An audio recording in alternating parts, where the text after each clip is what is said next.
This is a call for an uprising. Welcome to today's show. I don't think I've covered this quote-unquote musician before. Really hate to call any of these people anything but Satanists because that's what they are, but a musician by the name of Kodak Black. I'm sure a lot of you don't know who this person is. I didn't know, although I feel like maybe I had a video covering something about this person in the past, but I can't be for sure on that. Nonetheless, it's another video where we see the satanic baptism. Now, this is where these get tricky because fans are so deceived by these musicians that they think, they show him in a Catholic mass, okay? They show him, they show the communion, the bread, and all that stuff, and they show him being baptized in red water, which looks like blood. Now, people are going to say, no, it's just the light shining. It's just, they thought it'd be more artistic to use red because, it's not suspicious enough that it looks like blood, but people will defend these musicians, as you can see on the wall underneath this guy's video, Kodak Black. They think that this is some type of worship music that's praising Jesus Christ because they use words like God. Remember, everything they do is inverted. This is what Satanists and people in the occult are taught, to invert things. They play the role and pretend to be Christians, most of the time pretending to be Catholic. We all know about the Vatican. We all know about the Catholic Mass and what its traditions are based off of. They will usually use Catholicism in a lot of these videos. Okay? But it gives the appearance to the audience that they're Christian when they're followers of Christ, when they're not. They don't speak of Jesus Christ in their music. They have tattoos of crosses and stuff. Remember, the cross symbol goes back way before Christianity. I'm not saying that, if you wear a cross, or you have a cross in your home, that you're a pagan or a Satanist. Of course not. Of course not. Remember, they've taken a lot of symbols, or, Catholicism and stuff has taken symbols that are pagan and satanic, and things like the Christmas tree, right? All this stuff is just, it's warped everybody's perception of what Christianity is supposed to be about. Christianity is supposed to be about Jesus Christ, about God's word, about the Bible, okay? But take a look at this. So you'll see Kodak Black. The song is called Testimony. He had two songs come out, this guy. Testimony, and then another song called Calling My Spirit. So instantly, someone who's asleep is going to think that he's referencing God, he's referencing Jesus, he's got a cross. But if you know the signs and the symbols, you'll see all of this stuff here. So let's start with the blood baptism. He's in church during a Catholic mass. He goes up to get baptized. You can see this demonic type look on the priest's face where he's like laughing that he's taking the blood baptism, right? They know that people who see this are going to think that he's just found Jesus Christ, he's being baptized. Remember, all these blood baths, whether it's a blood bath or a blood baptism, from Eminem to Machine Gun Kelly to Joji, musician after musician after musician who's showing these things, Lil Wayne in their videos of bathtubs filled with blood. This represents the satanic baptism that is to come. Again, these people are baptized in blood when they denounce Jesus Christ and accept Satan as their master. So you'll see him covered in blood. And again, people will say, well, it's just water, and then the light is red because it doesn't have a thick density like blood. I mean, you really got to be stubborn not to want to believe that. But if you didn't, if you are someone who thinks that, well, then here's the icing on the cake, right? Right after he receives his blood baptism, he looks into the camera and he holds up the pyramid. No, he's not holding up the hand sign because he loves Jay-Z and Rockefeller or the professional wrestler Diamond Dallas Page, okay? Or because his favorite shape growing up was a triangle, okay? Everybody knows what the pyramid stands for. It's why it's on the back of the dollar bill with the all-seeing eye of Lucifer. So he holds up the pyramid and proceeds to hold up the 666 sign. This is after being baptized in blood, or, it's baptism in water and there's red light reflection like people say. It couldn't be more obvious with this guy. 3 days prior, Kodak Black releases a video called Calling My Spirit, where you can see him in the MK Ultra, the basic leopard print, right? Always talking about it. You're always seeing it. It's not because all these people happen to be huge fans of the safari and love lions and tigers and cougars, okay? They're not because they love 40-year-old women that they're wearing this. They're wearing it because they're MK Ultra slaves, okay? Figuratively, these people have handlers who give them orders, and these musicians and artists and celebrities are all puppets for them. This symbolizes that. That's why you always see celebrities wearing this leopard, cougar-like print. So you can see him with that. And then, of course, you can see the all-seeing eye, the third eye right on his forehead. And, of course, people will say, well, he's got, the eyeball on his forehead, he's his chakra. He's channeling his third eye, his spirituality, right? You can even see the upside-down pyramid around the third eye in his forehead, okay? This is how these people work. They pretend to be Christian. It's the oldest trick in the book, okay? It's the oldest trick in the book. If you take, if you listen to accounts of SRA victims who have come forward and spoken about their mother and their father, or gotten out of homes where SRA was a problem and stuff, and then the story behind it is always, I can't believe it. I can't believe the kid because, the parents they went to church every Sunday, they were Catholic. It's all part of keeping up appearances. Just like philanthropy. Like I say every day almost about philanthropy. These are all things that are done to keep up an appearance. So that in the event that anything ever happens, they'll say, look what I've done. What have you done? Oh, I go to church every week. Do you go to church every week? Oh, I donate to charity every year, $10,000. What have you done? Right? This is all part of the deception so people don't think that these Satanists and occultists are among us. Meanwhile, everybody's being indoctrinated with the belief system that the Freemasons are taught, okay? They're pretty much showing you, indoctrinating you with magic, Freemasonry, and all the teachings of the secret societies are becoming normalized. And then at some point, I hope I'm long dead by then, because I probably will be. And it might even be a couple years, who knows? But at some point, they're going to come out and just flat out tell everybody, well, Lucifer was misunderstood, because they're going to continue to give Christians a bad name. They're going to continue to say that Christians are bigots and hateful. We're going to see the rise in social media scores. We're going to see a rise in tolerance, and that means a decline in Christianity. And then eventually, if they say, listen, Lucifer got this bad rap, everybody can have money, we can live in a utopia. It's all going to be a delusion or a delusion, a grand delusion. And everybody will go along. But people like Kodak Black, who portray themselves this one way, do not be deceived by that. You can see photos of him holding up the devil horns, basic symbols. You can see him holding money over his eye, right? Doing the all-seeing eye symbolism by, holding it over his other eye. And all of the same signs and all of the same symbols and all of them Freemasonic duality crap. They do it over and over and over again. It's like I keep saying, don't you think if these people were such creative artists that somebody would say, hey, we've already seen Eminem taking a bath in blood. Why is Lil Wayne doing it in his video? Why is Machine Gun Kelly doing it in his video? Why is Joji doing it? Why are all these people taking baths in black goo or blood or in some type of white cream, right? Like Rihanna. I just covered somebody last week who was doing with the white, the milk bath, the milk baptism, okay? The blood is the most obvious one where somebody should say, oh yeah, it's normal. Let's all take a bath in blood. You see Maroon 5 doing videos covered and dousing themselves with blood. This is all part of it, right? You can even look up some of these satanic underground bands who admit to worshiping Satan, where all their music is about worshiping Satan, and they dump blood on the crowd. And the crowd's just like, oh, cool, we got dumped up blood on us. You all right? You think maybe you got a little bit of a problem here with idol worship? You're letting them dump blood and fecal matter, who knows what else on you. Okay? They're indoctrinating society with this stuff. They're using people to portray themselves as Christians, right? You'll see the comments on this video from many people who are fans of this guy who will come over and they'll say, you don't know what you're talking about. You don't sound much like a Christian. What have you done? Kodak Black gives to charity. What do you do? He's an inspiration to everybody. I found God because of Kodak Black. People claim they found God, became lukewarm Christians because their musician takes a blood baptism in his video.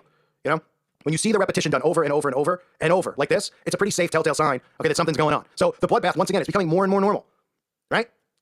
Musicians just covered in blood, people covered in blood, and they're like, oh no, it's just like a horror movie. They're paying homage to Carrie.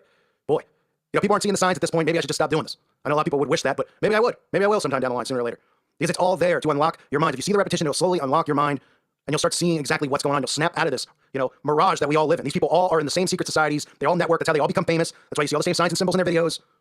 Okay? It's not because they're better than you or me or anyone else at rapping or singing or acting. It's because they're puppets. They're to influence. They're the influencers. And they're going to influence people to take the microchip, to worship Satan, to turn on God, to be tolerant of all, to make their kids genderless at 2, you name it. They're poisoning our society. So this is Kodak Black taking his blood baptism, holding up the pyramid, and then holding up the 666. But I'm sure people will defend it. Unbelievable. Thank you for listening to today's show. God bless all of you and your families. If you've ever had this feeling that something was terribly wrong with the world that we live in, but you couldn't figure out just what it was, then you've come to the right place. Secret societies, mystery religions, and the Illuminati have been controlling our reality since the beginning of time. But not anymore, because there is an awakening happening, and you are about to become a part of it. Wake up, because this is a call for an uprising. This is a call for an uprising. We welcome you to today's show. We ask those of you who haven't subscribed to please subscribe to our YouTube channel as we continue to expose the satanic Zionist Illuminati that control our reality. Today, we're going to talk about Adele and her allegiance to the occult, her allegiance to the Illuminati, and the symbolism in her song Hello. Now, there'll be a lot of people who stumble upon this video who are looking for the song Hello, or might have an inclination that this is an Illuminati-produced artist, who are going to be defensive of her. We ask you to just try to separate from it, stop worshiping these people. Ask yourself, do you know Adele? Do you know Jay-Z? Do you know any of these musicians that you're a fan of? Of course you don't. But this is human nature now. People defend these people as if they know them because they're a fan of this specific artist, and they feel like they're on that team, and they're a part of it, and that they're a part of something. And of course, they like their witchcraft songs that they produce. But they have to understand, we all have to understand, that these people are force-fed to us. They are not here randomly. Adele didn't just make a song in her basement, go to a record label and say, this is the greatest song ever, and then the radio stations pump it out, pump it out, pump it out. They create these songs. They use backmasking, they use lyrics telling us what's going to go on, and they push it down our throats. This is another one of those songs that the Illuminati continue to force feed us. This song isn't going away anytime soon. Her video has over 1 billion views on YouTube. 1 billion views. So you need to separate from that. You need to realize that it's not a coincidence. These people don't just make a great hit song and become famous. They choose it, they produce it, and then they pump it out and they beat it into your head. Okay? Now, if you've noticed recently, there's tons of covers going on for the song, which is another telltale sign that this is an Illuminati-produced song, which we already know she's Illuminati. She's showing us in these pictures of her with the one eye reveal, the all-seeing eye. Okay? But there's songs like U2, the song One, has been covered by dozens of bands. Dozens. Is it a great song? Absolutely not. Why? Because they're pushing one. They're pushing it everywhere in our face now, continually one. Because they want us all to be one. And people say, well, what's wrong with that? They want us to be one because they want us to be under one world rule and one world government as they usher in the Antichrist. Okay? That's why almost every musician has a song called One. It is to, they're conditioning your brain into accepting the Antichrist when he comes, to accepting a one world government. It is no different with Hello. Because artists are now covering it left and right, even though it's a brand new song. There's covers all over the internet by famous rappers. They're trying to get it in every channel. So they have rap artists doing it, they have country music people doing it, they have classical composers doing it. The song Hello isn't about, hello, I'd like to meet you, I've been watching from afar. It's about, hello, Satan. It's about, hello to the Antichrist, who's coming. Okay? And we're going to get into that. We're going to play some backmasking for you where you can hear it. But it's important to cover reverse speech and how important that is to the Illuminati and the occult.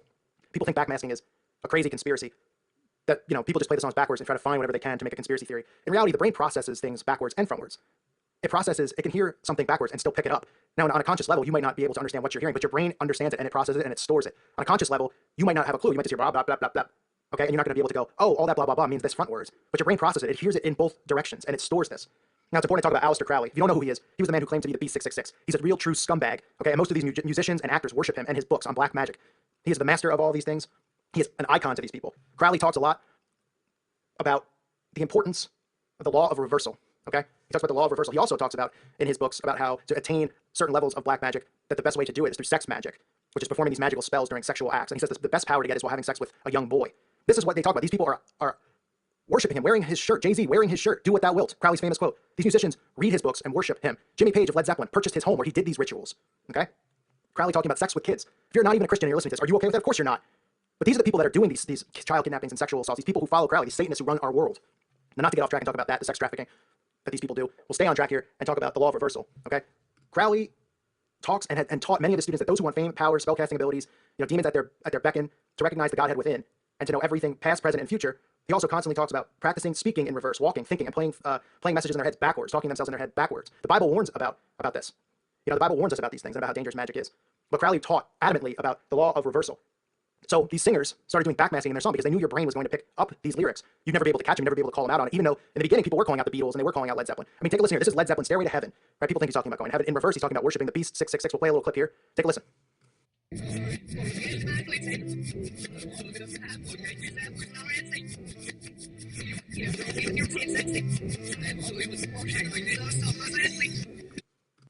I mean, if that's not blatantly obvious, okay, it's not a coincidence either. And don't say that, well, your mind hears what you want to hear, but I don't hear that. It's blatantly obvious, and it's right there. And is it a coincidence that Jimmy Page of Led Zeppelin bought Crowley's house, the house where he did all these wicked satanic spells and practiced child pedophilia and murder and killing of animals and all of these demonic rituals? It must be a coincidence that in Led Zeppelin's Stairway to Heaven, that these lyrics can be found in backwards, talking about worshiping of the beast. Jimmy Page goes and buys Aleister Crowley's home. Aleister Crowley, the man who claims to be the beast himself, 666. But they don't worship the beast. They don't worship the devil. It's a coincidence. Exactly. Right. Come on, people. Here's another example. Jay-Z wearing Crowley's shirt that says, do what thou wilt. Do what thou wilt. Okay, listen to this backmask song of Jay-Z's. Jesus. Heart of Jesus. I mean, if that doesn't make you angry as a Christian and want to do something about it, I don't know what will. Now let's get back to Adele, okay? We didn't want to go off track there, but we're showing you examples of backmasking because all of these musicians do backmasking. And Adele here, you can hear her say, hello, Satan, hello, Satan.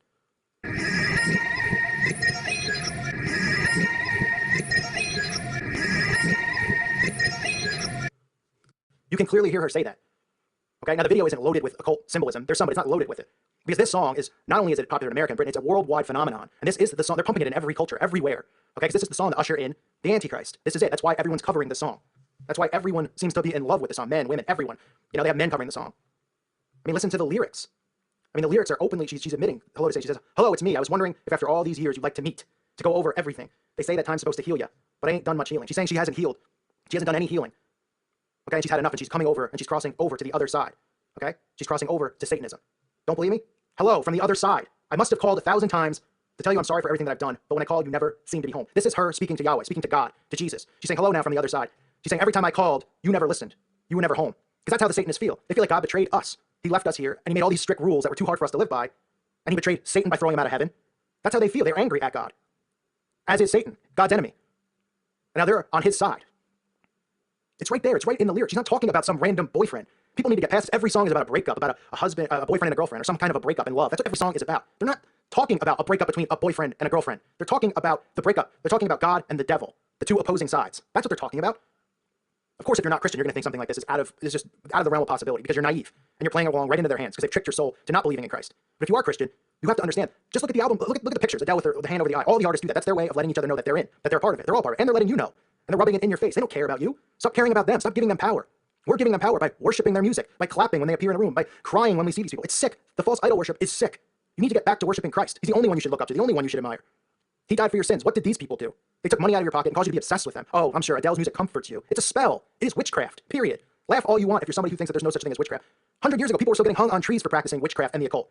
Are those stories made up? No. Oh, all of a sudden witches got together and said, you know what? Let's give up witchcraft because I don't want to get hung. Obviously, witchcraft works because they practiced it for centuries, going back to ancient Egypt, okay? All of these people practiced it, so obviously it worked for them. And they saw results, and they saw things happen that were supernatural, okay? Otherwise, they wouldn't be doing it. They would just say, well, this didn't work, what's next? Okay, so clearly it works. Jesus warns about it. He warns about magic and these people and what they're going to be doing. Okay, so 100 years ago, while magic was still working and Christians were casting them out, they didn't just get together as a group somewhere in the woods and say, let's stop practicing witchcraft because I don't want to die. They said, what can we do? We have to think of something. Well, let's hide. We're going to hide it from everyone, first of all, and we're going to put it in the music, and we're going to put the world under a spell, and we're going to get in positions of power, and we're going to run everything. And that's how this matrix that we live in works. The world is thousands of years old. Only the last 100 years has it been like this, where you work 40, 45 hours a week doing something pointless, sitting at a desk doing nothing. When God talks about work in the Bible, he's talking about harvesting. He's talking about finding firewood to keep your home warm, building a home. He's talking about stuff like that. He's not talking about answering cold calls or sales calls. That's not work. It's slavery to them, slavery to the system. You are in slavery. It's slavery over the mind and over the soul. They are taking your time here on earth away. Adele, Jay-Z, all of these people are a part of it. Okay? They're not there randomly. They aren't, oh, they're so talented, and we're not. They're positioned, and they want you to think that. As they cast these spells on us with backmasking, with just the basic lyrics in the song, with this idol worship that we all seem to have over these musicians or these actors. Ooh, where was Brad Pitt vacationing this weekend? Find out after the commercial. Who gives a shit where Brad Pitt was vacationing? Who cares? People seem to. Christians seem to. And then they go, well, wait, no, I'm not really worshiping. I'm just watching it. Every minute that you take away from Christ and put into caring about these people and idolizing people and not helping your fellow man, you're wasting. We all have to get back and right with Christ. We all have to repent, but we have to see these signs. We have to expose these people. It's our job as Christians to expose these people because the youth of America is under complete hypnosis. Look at these people. They don't know what's going on. They don't even know who Christ is. They are worshiping these people, wanting these jobs that aren't attainable. You're not becoming an actor or a musician and making money unless you're in the occult, period. I don't care how great you are in your student films or your student plays or what great writing that you've done. If you're not in the occult and you're not pushing the propaganda that they want you to push, you're not making it anywhere. If the script doesn't have the same message in every movie, which they push over and over, false alien attacks, lust, all this crap that they push. That's why there's no new films, there's no new ideas, because they won't allow there to be new ideas. Even the indie films, they control them. Wake up. Stop worshiping these people. We ask those of you who have not subscribed to please subscribe to our channel. We ask everyone to remember that the Lord rejoices in repentant hearts. Jesus Christ is Lord. He is King. He is the only way and the only truth. We wish blessings on you and your families. God bless you. Peace be with you. This is a call for an uprising. We welcome you to today's show. We ask those of you who have not subscribed to please subscribe to our YouTube channel as we continue to expose the satanic Illuminati agenda and the Antichrist system in which we live in. And if you haven't subscribed to our backup channel, I ask you to subscribe there as well as I continue to expose the satanic movement. The risks increase of this channel getting deleted and taken down by YouTube or Google. So it'll be good to have you guys connected still on the backup channel so we can continue this movement of exposing the satanic system that we live in. Today I want to talk about Jared Leto. He's just another Illuminati puppet, another Illuminati shill. As I continue to expose these false gods, it might seem repetitive, but trust me, in the process of awakening, okay, it helps greatly to constantly see person after person after person after person in these positions of quote-unquote celebrities, as they claim to be, or I should say as we're told they are, and how they continue to use these symbols, because your brain starts to realize this isn't a coincidence. This isn't just something that's happening once in a while. It's constant. They're doing it everywhere, and it's all of them that are in on it. Even the actors or musicians that you may have liked. You have to stop worshiping these false idols and pull away and get back to the scriptures and get back to Christ. So today I want to talk about Jared Leto. I mean, there are photos after photos of this guy just flashing the 666 symbol, magazine cover after magazine cover, with him doing the all-seeing eye, the 666 over his eye, okay, or holding a hand over his eye, revealing the all-seeing eye. And one, you'll even see him doing the hand over his eye, wearing a ring with the all-seeing eye on it. And like I said many times over in these videos, do you really believe it's a coincidence? These are billion-dollar companies that are doing these photo shoots. Do you think he's going in there saying, hey, I'd really like to put my hand over my eye, or flash the AOK sign, also known as the 666 sign, the mark of the beast? Of course not. It's planned. The people in the positions of power at these magazine places, they're all in on it. They make them do it. They want to do it. They flash the symbols to their fellow brother and sister as they mock us, as they not only spit in our face, they spit in the face of Jesus Christ who died for their sins. So look at this picture after picture of him doing the 666. You can see a picture of him even doing the X symbol, which we talked about, the X symbol, representing the Antichrist. There he is doing that. We just saw Machine Gun Kelly do it. We see all of these musicians and actors and these false idols holding up an X symbol, and we think that they, what, love the letter X? Come on, it's the Antichrist. That's what the symbol represents, as they prepare us for the ushering in of the Antichrist. Here you'll even see pictures of Jared with famed photographer Terry Richardson. Not sure if anyone out there is familiar with him. He's worked for Vogue. He is the photographer of the stars. You know why? Because Terry is a high-level satanic occultist, worshiper of the beast. Okay, and he works for many of these big publications. They hire him to do the photo shoots. And he puts the symbols in his photos. He puts the upside-down pentagram. He'll put the 666. Okay, he'll set the design up on the set to have these satanic symbols. He'll have the models or the actors or actresses do the 666 with a hand over their eye. Some of whom probably don't even know. Some low-level models might not know. Obviously, Jared Leto knows. He's doing it in every single opportunity he has a photo op. But Terry Richardson, also a very notorious sexual deviant in Hollywood. Lots of claims came out as far as Terry Richardson sexually abusing young girls, sexually abusing the models. There's disgusting, disturbing photos of this man. And they bring Terry in here to take photographs of them performing these acts because they know it's in safe hands, because they trust me. They want this stuff photographed. They pass it around. You know, they do all sorts of disgusting things to themselves, and they look at these photos. Okay, but that's Jared hanging out with his buddy in multiple pictures here, Terry Richardson. And of course, in the pictures, why wouldn't Jared be flashing the 666 with the all-seeing eye? It must be a coincidence, right? And mockingly, of course, Terry wears the crucifix, although it has multiple meanings. To Christians, it represents Jesus Christ, but to Wiccans, to the occult, it has a meaning to them too. And for the most part, they like to wear it to mock Jesus, but they also believe it has other meanings to it. But that's not what this video is about. We're talking about Jared Leto, and look at all this obvious symbolism. Okay, you can even see an album cover for his band, 30 Seconds to Mars, I believe it's called. I'm sure you've never heard of it. No one really has. But you know how these celebrities, quote-unquote stars, they have to have dual positions of fame. It's not just enough to be an actor. They have to have their awful bands as well, so they can push the occult message. And because they want to attain as much fame as they possibly can, because in their minds, they're gods here. They're like Egyptian pharaohs. That's what they believe, because people give them power by clapping for them whenever they're seen taking their photos, asking for autographs. Because us, the people, we enable them. Okay, but look at this album cover. He's got the flag, right, with the pyramid on it. He'll tell you it's different. It's an occultic pyramid. They'll tell you it stands for water, fire, all the things of this. It's the pyramid. Okay, we know what it represents, but he has the flag with it, right? Okay, and it says this is war. Oh, who do you think he's declaring war upon? Islam? Is he declaring war against terrorists? Who is Jared Leto declaring war on? The Taliban? Does anyone have any answers here? Who would he and his band be declaring war? Oh, is it just a cool, catchy name? This is war. Yeah, listen to our cool album. Holding this flag with the pyramid on it. This is war. As he continues to mock Jesus Christ, holding up the Antichrist symbol, the sign of the beast. What do you think he's talking about war? He's talking about war on Christians. The war that is here now. He's a frontman for it. They all are. All these people in positions of power. He might not be as famous in your eyes as somebody else, but he's on the front lines, and there's many people that worship the ground that this guy walks on. And look at him. This is war. You can even look at his tattoos. He's got the pyramids on him. Right? He'll tell you it has different meaning. They will. Of course they will. It's just another coincidence, right? He's got the tattoos on his forearms, on his chest. I mean, you can't make this stuff up. You really can't. I mean, how many have we exposed in less than a month here? Starting in February, we moved Johnny Depp, Leonardo DiCaprio, the Black Kabbalah, or the Kabbalah, Jewish mysticism. All these occultic, satanic avenues that these people dive into with the flashing of the symbols over and over and over. How many magazine covers? Let me ask you a question. If you were posing for something at work, a photo, right, at your job for Employee of the Month or for a Christmas gathering, they say let's do a group photo. It's the first thing you do is put your hand over your eye or hold the 666/AOK sign over your eye. Come on.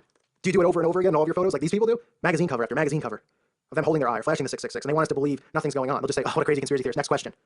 Yeah, I don't really believe in coincidences, especially when you're talking about Vogue or GQ or these magazines that make millions and millions of dollars that they sell to the sheep. I don't believe that it was just a coincidence that the actor or the musician wanted to put their hand over their eye. You know why? Because I'm not a naive fool.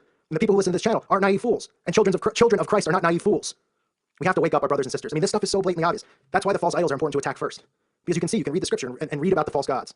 And the Egyptian gods are these people. They think that they're the Egyptian gods. They think that they're gods on earth. They learn it in the Masonic lodges. They teach it. You are your own God. And then we enable them by buying their albums, by watching them on TV, by asking for autographs, by clapping when they enter a room. Jesus Christ has the power to destroy them, and he will if they don't repent and come back to our Father. But we also have the power to take the power away from them by exposing them. So share this with your friends. Just say, look, I'll show you 20 actors that do the same thing. You're telling me that they all just happen to love pyramids and they all love to put their hand over their eye, or that it's some artistic expression on each magazine cover, as if the photographer doesn't want to do something original and new. If he's some so-called artist, he wouldn't say, let me try something that's never been done before. Oh, look, let's just put your hand over your eye because everyone else is doing it. It's occultic messaging. Okay, they're showing you their allegiance to Satan, their allegiance to the occult, and that's what it really is. So we can't be fooled by these people. We have to expose them. All power, all glory goes to Jesus Christ. He will take care of them. But in the meantime, we need to bring our brothers and sisters back to our Father. Because like I've been saying, one soul that you bring back is worth more to our Father than anything else that you'll ever store up here on earth. $1 million, 50 cars, okay? Helping someone cross the street. God wants you to bring souls back to him because they've all been led astray. They've all been tricked by the devil and his magic and these awful, awful people, these awful occultists that we call stars and celebrities, these sick, sick people who lust for fame, who lust for money, who have betrayed our Father in heaven, who have betrayed the name of Jesus Christ and spit in the face of the Holy Spirit. We need to fight back, okay? Thank you for listening to today's show. God bless you and may peace be with all of you.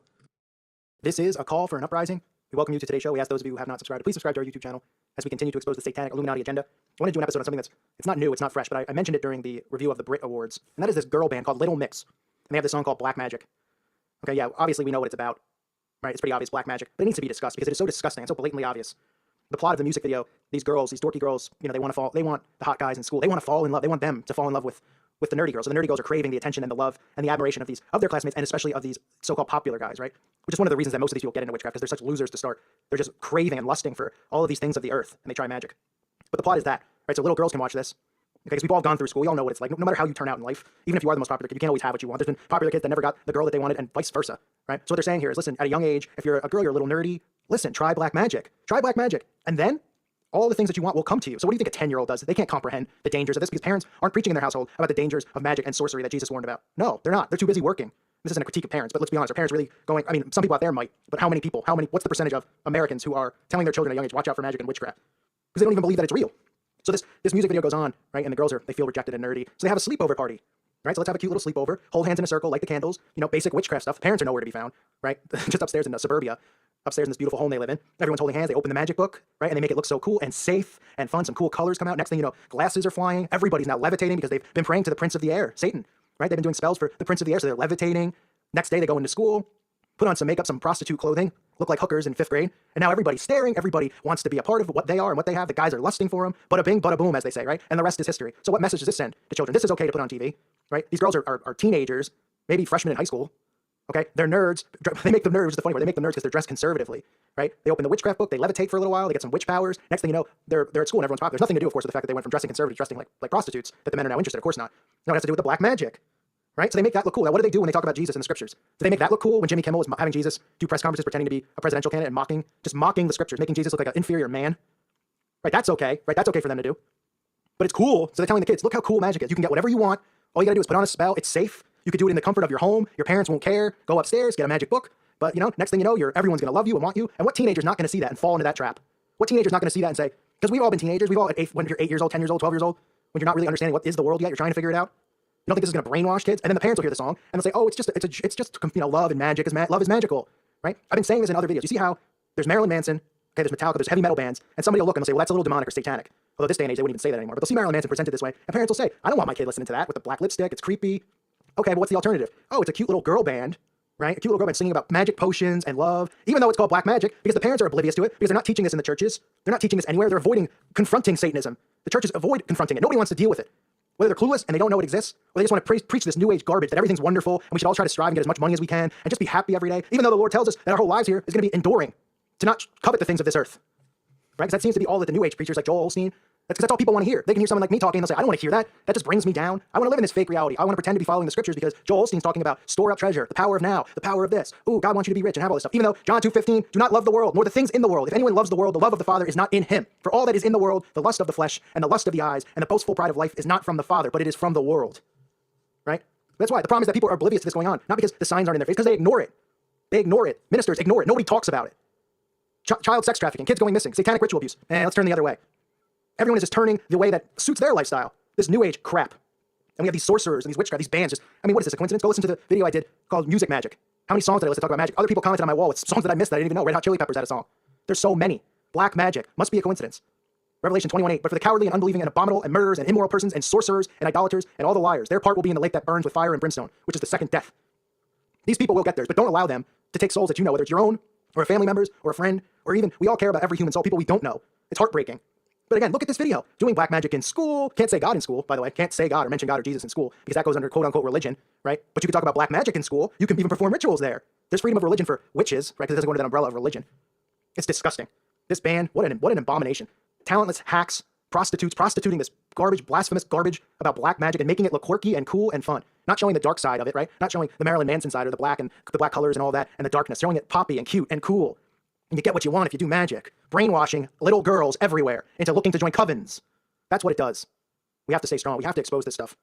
Every hour of every day I can find content from the mainstream media pushing this black magic, pushing magic, making it cool, right? But again, Jesus, nowhere to be found. Can't mention him. But if he is mentioned, he'll be ridiculed and mocked. Even though he's the Messiah, he'll be ridiculed and mocked like he was just some man that lived. No big deal. We'll make fun of him on Jimmy Kimmel, and Stephen Colbert will make fun of him constantly. Not part of an agenda or anything. But when it comes to magic, well, magic's pretty exciting, right? Give me a break. You can take your magic. I'll tell you where you can stick it. I get a little heated talking about this stuff because too many children are being brainwashed into accepting the occult. This is a gateway. Listen to my interview with Zach King. This is the kind of stuff that is a gateway into getting children to try magic. That's what this is. Let's keep our eyes open. All glory and praise goes to Jesus Christ, our Lord and Savior, and our Father, Yahweh in heaven. Thank you for listening to today's show. God bless you. May peace be with you. If you've ever had this feeling that something was terribly wrong with the world that we live in, but you couldn't figure out just what it was, then you've come to the right place. Secret societies, mystery religions, and the Illuminati have been controlling our reality since the beginning of time. But not anymore, because there is an awakening happening, and you are about to become a part of it. Wake up, because this is a call for an uprising. Just happened to be talking to a friend. I used the word Beatles as a remote thing, not as what I think, as Beatles as though those other Beatles, like other people say it. I just said they are having more influence on kids and things than anything else, including Jesus. But I said it in that way, which is the wrong way. Yeah. Some teenagers have said that have repeated your statement. Said the Beatles, I like the Beatles more than Jesus Christ. What do you think about that? Well, originally I was pointing out that fact in reference to England, that we meant more to kids than Jesus did, or religion at that time. This is a call for an uprising. Welcome to today's show. Today's show is about the Beatles, one of the first real bands that became social agitators for the Illuminati. They were put there primarily as a test to see if they could use these false idols through the television set, through their music, to influence and persuade the masses into following their agenda. And guess what? It worked. Former MI6 agent John Coleman, in his book Committee of 300, admits that they were a psychological operation created at Oxford with the intent of using them to promote and push and influence their agenda, which was the New Age agenda, which they ushered in with the Beatles, who I might add, the Beatles, just a short time before they became a famous band, were actually just a cover band who performed in the Red Light District. Okay, this was an anti-Christian movement they started with the Beatles. They presented them as an anti-establishment band, but of course they were pushed in the mainstream, so they couldn't have been too much of an anti-establishment band, but they made them look cool. They conditioned the masses into thinking they were the greatest band of all time. They're still relevant today because they were a successful Illuminati propaganda machine that they used to persuade the masses, so they still continue to use them and shove them down your throat, and they're presented as the greatest band of all time, of course, because the Illuminati are proud of what they created with the Beatles. Paul was on record as saying Christianity didn't fit with his life. John Lennon, Christianity will go. It will vanish and shrink. I need not argue that. I am right and will be proved right. That was John Lennon on Christianity. So they're pushing this free love, drugs, rock and roll, right, out with God's law, and in with the do what thou wilt movement, which we discussed with Aleister Crowley. Right? Aleister Crowley was known as the Beast. The Beatles, of course, like many other musicians, followed his teachings, including the law of reversals. That's why a lot of the Beatles albums you can backmask and find occultic messages in those songs. Crowley also appears on the cover of Sgt. Pepper's, right? Because the Beatles said that they wanted to put their heroes on the cover, so they put Aleister Crowley, Karl Marx, just some satanic slime on the cover of the album. Is that a coincidence? Aleister Crowley admitting in his book that the strongest form of magic is child sacrifice and pedophilia with a young child, and orgasming, and doing the spell at the same time. Yet these musicians promote him and support him, and nobody seems to care because everybody's asleep. Everybody's asleep. If you wore a shirt with a rapist on it, you think somebody might have a problem with it? Well, only if the media pointed it out to everybody. That's the only way. Otherwise, nobody would even know or care. They say, oh, who cares? But unless the media tells you to care, you don't care. The people don't care. But there's Crowley right on the cover, along with Karl Marx, like I mentioned. You can also see various occult symbols in some of their album covers. Like Yesterday, Today, the alternate album cover, just features the Beatles covered with a dead baby. Well, they're holding dead baby dolls. Right? They're all holding it, smiling. It's a nice little pose, right? Holding dead babies' arms and heads and stuff like that. Especially since we know what a dead child means to the occult. We know what abortion sacrifice means to the occult. We know what sacrificing a child to Baal means to the occult. So they have that on the cover. Then for a promotional photo for Yellow Submarine, you have Paul McCartney doing the 666. Then there's their songs where you can find occultic meanings in their music, such as Lucy in the Sky. Okay, it's about Lucy in the Sky with diamonds. It's about Lucifer. Lucy is Lucifer. That's who they're referring to. Not some girl up the road named Lucy. Nope, they're referring to Lucifer. Then they have the song Across the Universe, which talks about demonic possession. That's what that song's about. Across the Universe is about demonic possession. And nothing more than demonic possession. Because as we know, these musicians, all of these Satanists, perform rituals to be demonically possessed, and they are under demonic possession. So you get the Beatles, right, one of the biggest bands of all time, one of the first bands. People, of course, are going to be very defensive of this. They think that it's just musicians from today that are the ones doing it, when it's the entire music industry. It always has been the entire music industry. Okay, they learned of the power of music and how they could put spells on you through music, and then the advent of the television really helped them out more, because they could create these people as false idols. They use them as social icons, using them to push you and direct you into what they want you to follow. So they put the Beatles out there and they say that they're the greatest band of all time, then you regurgitate it. The Beatles say, peace, love, rock and roll, man. We don't want this. They ushered in the hippie movement, the free love movement, where everybody was doing drugs and these things. Everybody was starting to move against God. The Beatles ushered that in. They were created to do that. They're still relevant today. Is it because their music is so outstanding? It's because they want it still there. It's still conditioning that works. It's worked since the beginning. And they're idols, they're major false idols because the Illuminati created them, and they still want them to be relevant because that's their creation. Is Aleister Crowley on the cover of Sgt. Pepper's? Is that a coincidence? He was just thrown in there randomly. This man who practiced black magic, occult magic, sex magic. The Beatles, of course, had their magical mystery tour. So even referring to magic, like we've discussed on this channel many times. But think about what the Beatles really represented socially. That new movement that they represented, the New Age movement. Because we're still in the New Age movement. Right? This anti-Christianity. Just be a good person. Be cool, man. Don't care about just whatever, man. Let's get high, or let's have a great time, or, we don't need the restrictions of God's law. The Beatles represented that. And you can see it in all the signs. The album covers, the lyrics of their songs, the backmasking that they've done, and the fact that they're still talked about today. That they're still immortalized today. This many years later, they're still talked about. Still referenced all the time, socially. They still talk about them on TV and make them seem relevant. Why do you think that is? Do you honestly really think it's because they're the most talented band ever, or something stupid like that? Of course not. You don't get to a level like that, such as the Beatles especially. You don't get to any level now in music without being a part of it, without being a part of the satanic occult. But you definitely don't get to an immortalized level, such as the Beatles, okay, without being deep-rooted in the occult, without worshiping Satan, period. You can talk about John Lennon and why was he killed and stuff like that. People ask all the time about him and JFK, and how were they a part of it and then get killed? Well, there's lots of reasons behind those sorts of things. Okay, you don't think that there's arguments within the occult? You don't think somebody might be tempted to leak something out and then they have to kill them? Of course, there's still arguments and there's still issues inside of their pyramid, power issues, trust issues. And I'm not going to get into who or why John Lennon was assassinated, or if he was going to leak any information on the Illuminati like some people believe. We're not going to get into the other theories about how Paul McCartney, the original Paul McCartney, died and he was replaced by a clone. Okay, those are all things that have been discussed that you can research yourself. But I'm here just to point out the blatantly obvious Illuminati symbolism in all of the Beatles' works. It's all in plain sight. There's many, many things. It's not just like it's one thing, right? The Crowley thing is a massive thing. I mean, Crowley is a Satanist to the core. They still use his books on black magic and sex magic. They still worship him. He wasn't there on the album cover as a coincidence. You can look at the quotes by John Lennon. Again, I'll quote what he said. Christianity will go, it will vanish and shrink. I need not argue that. I am right and will be proven right. Yeah, well, screw you, buddy. Okay? Because Christianity's not going anywhere. They're going to have to kill us off to get rid of it. Because I know for sure, myself, that I will never betray Jesus Christ. I will never turn my back on him. And I know many people who subscribe to this channel will not turn their backs on Jesus Christ. You will have to kill us to be proven right, Mr. Lennon, which ironically is what ended up happening to you by your own brothers in the occult. But Christianity, we will not allow it to die. And if Christianity did die and they killed us off before the end times, our Father would intervene, because this world is not going to run without the scriptures in it, without the message of our Father, without the message of Jesus Christ. It will not go on without the scriptures here. So sorry, Mr. Lennon. I think you were either misquoted, maybe you were high on LSD, pal. But Christianity is not going anywhere. You guys are going somewhere. All of you, Satanists. And that is straight to hell. So enjoy your time here storing up treasure. Enjoy it, because it's not going to last much longer. I thank you for listening to today's show. God bless you all. Peace be with you. If you've ever had this feeling that something was terribly wrong with the world that we live in, but you couldn't figure out just what it was, then you've come to the right place. Secret societies, mystery religions, and the Illuminati have been controlling our reality since the beginning of time. But not anymore, because there is an awakening happening, and you are about to become a part of it. Wake up, because this is a call for an uprising. This is a call for an uprising. Today's show is about the Beatles, one of the first real bands that became social agitators for the Illuminati. They were put there primarily as a test to see if they could use these false idols through the television set, through their music, to influence and persuade the masses into following their agenda. And guess what? It worked. Former MI6 agent John Coleman, in his book Committee of 300, admits that they were a psychological operation created at Oxford with the intent of using them to promote and push and influence their agenda, which was the New Age agenda, which they ushered in with the Beatles, who I might add, the Beatles, just a short time before they became a famous band, or actually just a cover band, who performed in the Red Light District. Okay, this was an anti-Christian movement they started with the Beatles. They presented them as an anti-establishment band, but of course they were pushed in the mainstream, so they couldn't have been too much of an anti-establishment band, but they made them look cool. They conditioned the masses into thinking they were the greatest band of all time. They're still relevant today because they were a successful Illuminati propaganda machine that they used to persuade the masses, so they still continue to use them and shove them down your throat. And they're presented as the greatest band of all time, of course, because the Illuminati are proud of what they created with the Beatles. Paul was on record as saying Christianity didn't fit with his life. John Lennon, Christianity will go. It will vanish and shrink. I need not argue that. I am right and will be proved right. That was John Lennon on Christianity. So they're pushing this free love, drugs, rock and roll, right, out with God's law, and in with the do what thou wilt movement, which we discussed with Aleister Crowley. Right, Aleister Crowley was known as the Beast. The Beatles, of course, like many other musicians, followed his teachings, including the law of reversals. That's why a lot of the Beatles albums you can backmask and find occultic messages in those songs. Crowley also appears on the cover of Sgt. Pepper's, right? Because the Beatles said that they wanted to put their heroes on the cover, so they put Aleister Crowley, Karl Marx, just some satanic slime on the cover of the album. Is that a coincidence? Aleister Crowley admitting in his book that the strongest form of magic is child sacrifice and pedophilia with a young child, and orgasming, and doing the spell at the same time. Yet these musicians promote him and support him, and nobody seems to care because everybody's asleep. Everybody's asleep. If you wore a shirt with a rapist on it, you think somebody might have a problem with it? Well, only if the media pointed it out to everybody. That's the only way. Otherwise, nobody would even know or care. They say, oh, who cares? But unless the media tells you to care, you don't care. The people don't care. With this Crowley right on the cover, along with Karl Marx, like I mentioned, you can also see various occult symbols in some of their album covers. Like Yesterday Today, the alternate album cover, just features the Beatles covered with a dead baby. Well, they're holding dead baby dolls. Right? They're all holding it, smiling. It's a nice little pose, right? Holding dead babies' arms and heads and stuff like that. Especially since we know what the occult, what a dead child means to the occult. We know what abortion sacrifice means to the occult. We know what sacrificing a child to ball means to the occult. So they have that on the cover. Then for a promotional photo for Yellow Submarine, you have Paul McCartney doing the 666. Then there's their songs where you can find occultic meanings in their music, such as Lucy in the Sky. Okay, it's about Lucy in the Sky with diamonds. It's about Lucifer. Lucy is Lucifer. That's who they're referring to. Not some girl up the road named Lucy. Nope, they're referring to Lucifer. Then they have the song Across the Universe, which talks about demonic possession. That's what that song's about. Across the Universe is about demonic possession. And nothing more than demonic possession. Because as we know, these musicians, all of these Satanists, perform rituals to be demonically possessed, and they are under demonic possession. So you get the Beatles, right, one of the biggest bands of all time, one of the first bands. People, of course, are going to be very defensive of this. They think that it's just musicians from today that are the ones doing it, when it's the entire music industry. It always has been the entire music industry.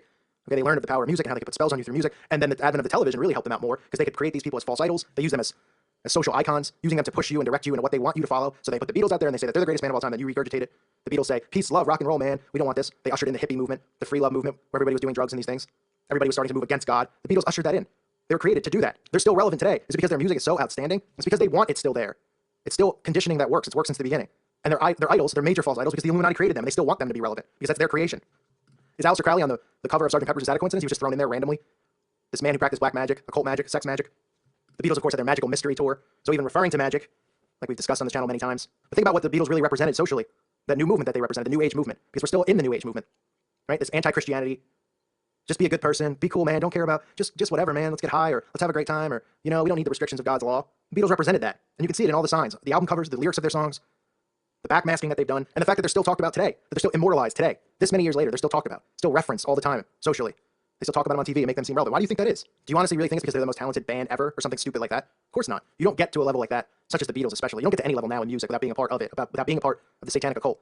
But you definitely don't get to an immortalized level, such as the Beatles, okay, without being deep-rooted in the occult, without worshiping Satan, period. You can talk about John Lennon and why was he killed and stuff like that. People ask all the time about him and JFK, and how were they a part of it and then get killed? Well, there's lots of reasons behind those sorts of things. Okay, you don't think that there's arguments within the occult? You don't think somebody might be tempted to leak something out and then they have to kill them? Of course, there's still arguments and there's still issues inside of their pyramid, power issues, trust issues. And I'm not going to get into who or why John Lennon was assassinated, or if he was going to leak any information on the Illuminati like some people believe. We're not going to get into the other theories about how Paul McCartney, the original Paul McCartney, died and he was replaced by a clone. Okay? Those are all things that have been discussed that you can research yourself. But I'm here just to point out the blatantly obvious Illuminati symbolism in all of the Beatles' works. It's all in plain sight. There's many, many things. It's not just like it's one thing, right? The Crowley thing is a massive thing. I mean, Crowley is a Satanist to the core. They still use his books on black magic and sex magic. They still worship him. He wasn't there in the album cover as a coincidence. You can look at the quotes by John Lennon. Again, I'll quote what he said. Christianity will go, it will vanish and shrink. I need not argue that. I am right and will be proven right. Yeah, well, screw you, buddy. Okay? Because Christianity's not going anywhere. They're going to have to kill us off to get rid of it. Because I know for sure, myself, that I will never betray Jesus Christ. I will never turn my back on him. And I know many people who subscribe to this channel will not turn their backs on Jesus Christ. You will have to kill us to be proven right, Mr. Lennon, which ironically is what ended up happening to you by your own brothers in the occult. But Christianity, we will not allow it to die. And if Christianity did die and they killed us off before the end times, our Father would intervene, because this world is not going to run without the scriptures in it, without the message of our Father, without the message of Jesus Christ. It will not go on without the scriptures here. So sorry, Mr. Lennon. I think you were either misquoted, maybe you were high on LSD, pal. But Christianity is not going anywhere. You guys are going somewhere, all of you, Satanists, and that is straight to hell. So enjoy your time here storing up treasure. Enjoy it, because it's not going to last much longer. I thank you for listening to today's show. God bless you all. Peace be with you. This is a call for an uprising. Welcome to today's show. I've covered on this channel many times the importance of backmasking. I've uploaded videos from the 80s of preachers or evangelists who have exposed backmasking, and from Kiss to Led Zeppelin. I've covered Jay-Z and some of these other songs where they in backmasking you hear them say murder Jesus and 666 and all sorts of alarming things. Murder Jesus. Murder Jesus.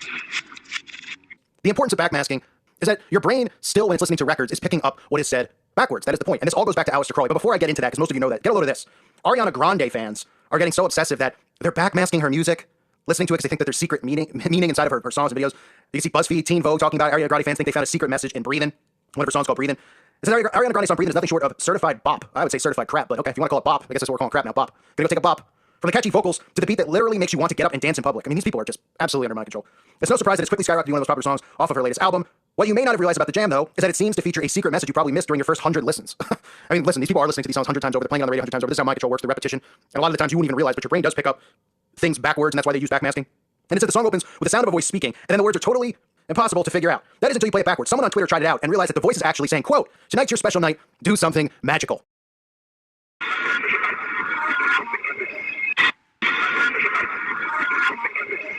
Well, what a surprise, right? I mean, I'm always showing you stuff every single day about magic all over the place. Everywhere you look, the word magic is being used. From people practicing magic, we have people openly admitting to being witches, to every Disney movie being about magic, to every song being named magic. Go through my channel, put the word magic in the search. Well, I don't know if it'll show up through magic in the search because some of the titles don't have the word magic in it. But if you follow my channel, you know I've exposed this nonstop, right? So of course, backmasking. Hers would say, "Tonight's your special night, do something magical," promoting it to people out there do something magical. And it says the phrase itself is cute and inspiring. Well, of course it is, right? But that's not the only thing amazing about it. Fans are now convinced that the voice belongs to Ariana's grandfather, who passed away in 2014. And many of them are feeling pretty emotional over the whole thing. So our fans are crying and hysterically emotional because their dead grandfather is putting on a backmasking spell on them. Now some of you will go, "I don't understand, what is all this stuff with backmasking and doing things in reverse?" Well, it's the law of reversal. This was taught by their favorite occultist, Aleister Crowley, who told his followers to learn and put into practice the occult law of reversal. Okay, this is in his books. This is in his book about black magic and the many various classes that he constructed, or he instructed, I should say. He told his students that doing things in reverse would make them closer to Satan. So those who want fame, power, spellcasting abilities, demons at their back and call, and to recognize the Godhead within, as well as to know the past, present, and future, he told his students they must consistently, with intensity, practice talking in reverse speech, walking backwards, hence like the moonwalk, thinking, and playing phonograph records, which is just playing music now, backwards. And that this was a form of divination.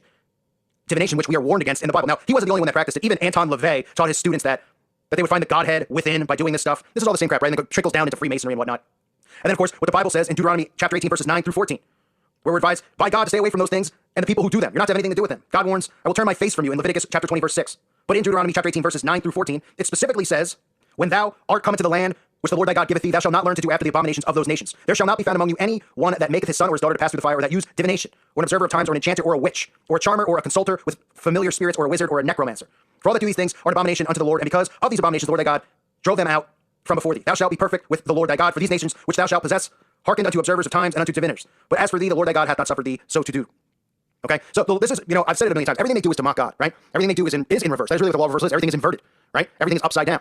They look at the Bible backwards, as if our Father in heaven is evil and Satan is the good one. So they do everything to break the Ten Commandments and all of these rules. But the universal law that they follow, which is the law of reversals, which all of them follow, partake in these musicians who are really, practitioners of black magic and witchcraft and Satanists, and they're part of the occult. And they do this on all of their albums. I have a video with John Todd. Some people don't think that that's real with John Todd. Well, you might not believe that John Todd is legit or not, but what he was saying is 100% truth as far as what they do with backmasking, what they do with music and records, and putting spells and doing rituals around these records, and then performing, doing things like helter skelter, all this stuff, and people think it's a huge coincidence, right? Whether it's, them to trigger people, or, the backmasking that I told you about with Jay-Z, where they're mocking God, or this here, or doing something magical. But the point of this video is to show you that this is getting so out of hand that people are now openly back to backmasking music. Like they're saying, like, oh man, now, it's cool. Because remember what happened in the 80s with the backmasking, right? Preachers started going crazy calling them out, and that was part of the satanic panic. Not just the stuff in McMartin and all the stuff that, when, all the child trafficking things were getting exposed. Another thing they lynched onto and they grabbed a hold of was the backmasking stuff, trying to make us all sound crazy because they knew that was a powerful tool that they used. They openly admitted, Satanists who were high up, LaVey's children, openly admitted that backmasking is one of the tools that they used for mind control.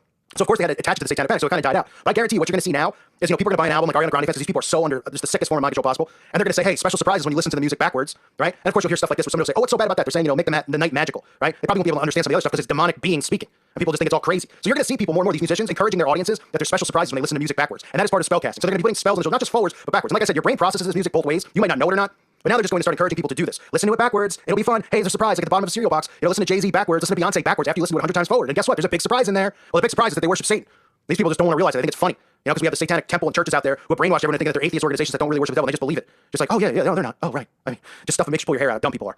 But this is the next wave. BuzzFeed promoting it, Teen Vogue, right? And they're promoting it in a way that's casual. They're going, oh yeah, try this out. Oh yeah, ooh, isn't this sweet? Isn't this kind? They're showing all the fans reacting, like crying over her grandpa and stuff like this. But I'm telling you, this is going to be the next wave because all of this stuff that they perform and do, not only is it going to come to light, it's going to become normal, right? Same way I talk about, the stuff with the children that these people do, the acts they perform on children. It's going to be normal. They're easing people in with the children on television being smarter than the adults. All of this stuff with, oh man, this kid was in 8th grade and he went right to college. He was that smart. So people start looking at the kids as adults. This is all going to become normal. Listening to things and practicing. Look how yoga's become normal, right? People get on me all the time for doing videos on yoga, And there's people who are like, I can barely move my back, and then yoga helps me my back move and stuff like that. I'm not saying, oh, you're just a Satanist because maybe you're doing some type of a yoga. I don't know. I'm just telling you the origins of this stuff and why it's so mainstream is because all of these practices that they do are becoming mainstream. That includes the law of reversal. So Aleister Crowley, all this stuff that he does, we're seeing it become mainstream every single day, and nobody realizes it. So Ariana Grande, who's a witch as it is, right, is now openly putting it in, right? I mean, obviously, if you go through all these people's albums, you'll find stuff. There's channels that actually just backmask and listen, which I can't do because it's too much for me.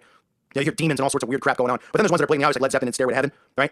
So these people have been doing it forever and ever, but I'm telling you now, it's going to be normalized. They're going to be doing it openly, and it's going to be like this big thing, like, buy the album, listen to it backwards, and they're going to be partaking in, having spells performed on them, and they don't even realize it because they don't believe this stuff is true. It's unbelievable. Thank you for listening to today's show. God bless all of you and your families. This is a call for an uprising. Welcome to today's show. I just saw this new music video, and I had to cover it because the repetition and the ridiculousness of it all is right in our faces, and that is a video by the Black Eyed Peas. I'm sure you've all heard of them before. That's the band that has Fergie in it, and this guy who refers to himself as Will I Am, just, more mocking of our Father in heaven with the I Am. And, just another video where I guess these guys just love pyramids, folks.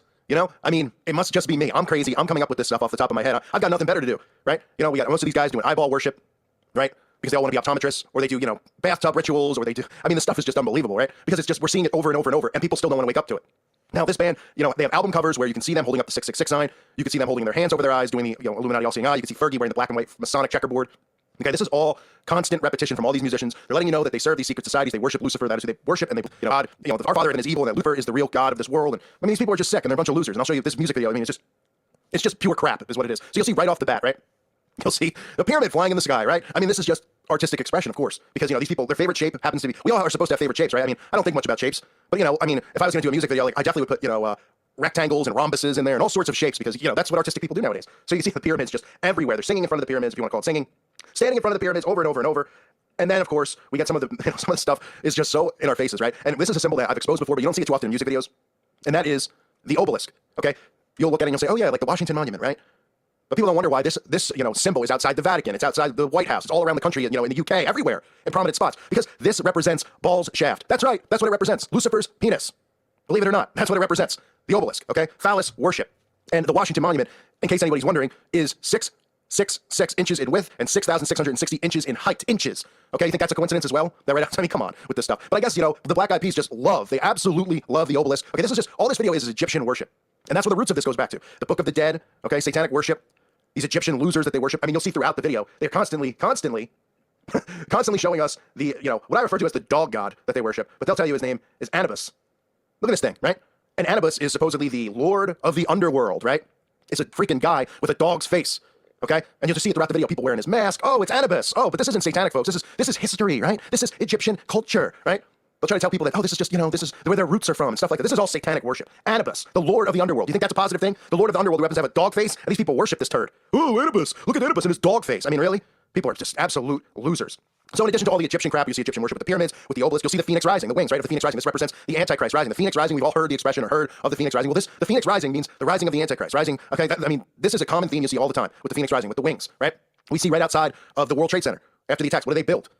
They build the Oculus, right? They call it the Oculus. Because I guess they love eyeballs, right? And it's in the, if you look at the design of the building, people just go, oh, that's such creative architecture. It's the Phoenix Rising, right? So after they do September 11th, and we all know who did September 11th, the Bagels, they, of course, rub it in everyone's faces with the Phoenix Rising and put it out, but nobody says anything. No one says boo. That's how they get away with this stuff. That's why you can have music videos like this. And people still, they're like, oh, these crazy conspiracy guys talking about the Illuminati. Well, all you gotta do is go through all my videos and just look at the music videos. And the reason that I cover the music videos is because the constant repetition, right? And a lot of kids are seeing this or seeing my channel or coming over here thinking it's a joke. And then they're like, oh, every other day there's a video with the black and white Masonic checkerboard floors. And they're investigating what is Freemasonry. Because I'm telling them there's one in every town, that there's one in their town. And then they're messaging on my channel and they're saying, there is one in my town, believe it or not. And I'm telling them, that they worship Lucifer when they get to a certain degree in Freemasonry. They branch off in other secret societies that worship Lucifer. And these people become your politicians, they become celebrities, they become, you name it, CEOs of corporations. And we're all supposed to believe, oh, they earned it. The American dream's alive and well. I mean, it's a joke. It's a set up system. Okay, Freemasonry might be at the bottom of the system as far as, the control of the Bagelville over there and, the Vatican's control. But, Freemasonry is where they get, people like me and you, right? They get like regular people, your next door neighbors, they try to recruit. And then, you would never think your neighbor, a regular person, would be a Satan worshiper. But of course they are. But then they come across and they're like, no, I'm a Christian. I go to church on Sunday. And everybody believes it, right? And God tells us in the Bible, these people are, Satan is the master of lies. That's what these people are. They're nothing but liars. So back to the video. We see the Phoenix Rising. We see the pyramid. We see sun worship. You'll even see the black and white colors throughout the video where, this girl's got her black clothing on with the white lipstick on. Okay, that's their way of doing their Freemasonic worship with the esoteric black and white colors. And, what's even funnier is that the name of, I guess, this album or this tour, Masters of the Sun, right? And you can see they're inside the pyramid with the sun worship, and this guy's holding up the 666 hand sign, right? And then we have guys like Alex Jones saying that, I forget what he said, universal, some ridiculous quote about what the 666 sign means, so that these guys can keep throwing it up, and then we're not supposed to be suspicious of these hand gestures. Look at him. What do you think? He just randomly, they were like, cheese. All right, everybody, we're gonna take this picture for the album cover, or whatever it is. Just do whatever. All right, cheese. And the guy just holds up the A-OK sign, because we're supposed to believe it's A-OK. And he's just like, everything's great, A-OK. As I'm on the album cover for Masters of the Sun with sun worship, as I'm inside of a pyramid, okay? It's the 666 sign. That's what it means. That's why every one of these celebrities is on a prominent magazine cover holding it up, okay? Holding it over their eye. Look at these people. I mean, they're unbelievable, and they don't care. You got Will.i.am, he's on magazine covers holding things over his eye. They're not hiding it. That's the point I'm trying to make is this stuff, you shouldn't see this stuff and be like, is it a conspiracy? There's no conspiracy, okay? Like if I told you that this was like a gang, for people who, and obviously I don't live, whatever, gangs, right? Gangs, people of any ethnicity that's in a gang, and they're, oh yeah, there's a gang, and they have secret handshakes and secret, stuff, codes and all this crap. People would believe that. But they don't want to believe that this exists. Oh, but it's the Illuminati, right? Because they've been mind controlled into deflecting and thinking that the word Illuminati, instantly their brain, is already desensitized from it, and people just automatically go, oh, it's ridiculous, right? And you can see, the pyramid in the video. You can see all the Egyptian crap on the side. You can see the all-seeing eye, right? You see Osiris crap, all this Egyptian garbage. I mean, they're not hiding it. They're not sitting here going, hey, these people are. They're blatantly showing us this stuff. It's in our faces. It's just a matter of your mind picking up the repetition and the patterns and seeing the symbols and realizing that they operate in symbols and codes. Okay? They do. But we've been trained differently, right? We've been put through schooling where, we learn nothing but lies and bull crap, and it gets beaten into our heads, and we don't get taught to think like this. But once you see it, your brain, there's no unseeing it. Your brain starts to see the patterns, right? And a lot of you tell me all the time, oh, because your channel, I see this all the time. I see this, I see that. That's a good thing. Even though it might drive you crazy, it's good that you're seeing the patterns and you're seeing the repetition. It means your mind is waking up to what's going on. So this is the Black Eyed Peas. I guess they just love Egypt. I guess they just love pyramids. I guess they just love Satan's shaft. Okay? I mean, give me a break with this ridiculous filth that these people continue to put out, and people continue to turn a blind eye to it and say, oh no, it's a conspiracy. None of this is real. Oh yeah, right. Why are they all doing the same crap over and over again? Over and over and over. Ridiculous. I thank you for listening to today's show. God bless all of you and your families. This is the United Uprising channel. Welcome to today's show. Whether you do or you don't like to watch the videos that I do on music videos or things in pop culture, I highly recommend you watch this one because it is so unbelievable. It's actually topped my expectations. This newest Lil Nas X blasphemy video, it's more than just blasphemy. Okay, and I'll tell you a little hint, a little spoiler alert as I break down the video for you. We actually get into the video having the Ark of Baphomet. Okay, the Ark of Baphomet. And Baphomet flooding the earth, in a sense, because that's what this is really about in this inverted satanic culture that we're living in. So I'm going to break down this video right now for you. And if you didn't see, I actually covered, before this video came out, I did a video talking about just the picture that he put up of Lil Nas X himself on a crucifix, being crucified. Okay, and people out there weren't even in an uproar about that. I didn't even know that a music video was to come. I thought it was just going to be one of those songs that comes out where they have a picture and they just play the song. But we got a music video here, and this could be his most blasphemous. In my opinion, it's one of the most wicked videos I've seen in a long time, maybe the most ever. So let's break down the entire video. So let me just give you the whole step-by-step here. I go over to see, after actually covering it, knowing that the single was going to drop, to see what the lyrics were of the song, but I'm not even going to get into the lyrics of the song. I go over and I see on his page, let's start with this. Lil Nas X's, I don't know if this is new or not, but this is how in our faces this stuff is. Lil Nas X's avatar, right? So that's like his channel logo. You know how mine is the pyramid burning with a pitchfork, or in this case, a knife going through it. For people out there that are new to it, who are like, why do you use the symbol? It's destroying the symbol, it's burning, crying, getting, literally has a knife through the eyeball. So, that's what my avatar logo means. But Lil Nas X, not even putting his face out there so people know it's his channel. He puts an eyeball as his logo. It's only because he's a failed optometrist. He loves eyes, just like all of these wicked people in Hollywood. They just are fascinated with eyeballs, right? They have eyeball fetishes, but not in the way, like looking at someone saying, wow, they're really beautiful. They just love one eye, just one. Of course, that's the all-seeing eye of Lucifer. They tell you these things through signs and symbols. They constantly reveal themselves. So Lil Nas X, J. Christ is the name of the songs I covered. And of course, the video starts off with the staircase. This is their Freemasonic staircase. Of course, Christians will see in the it's a staircase to heaven. It's stairway to heaven, right? Well, wait till you see the actual gate that they're climbing up to, or should I say the Tower of Babel. But it starts with that. You see the staircase, and then he depicts what are supposed to be celebrities. For anyone that wasn't able to figure that out, it's pretty obvious. All of these wicked celebrities who are self-righteous on this earth, all heading up the ladder. From Kanye West, it's supposed to be Kanye. Even Michael Robinson, Michelle Obama getting on board the ship with Barry Sartorial, Barack Obama as they board, right? Even heading, it's not the ship, excuse me, heading up the staircase to heaven. And of course, then you see this big tower, which looks a lot like the Tower of Babel, if you ask me. And of course, look at the pearly gates. Let's start there, right?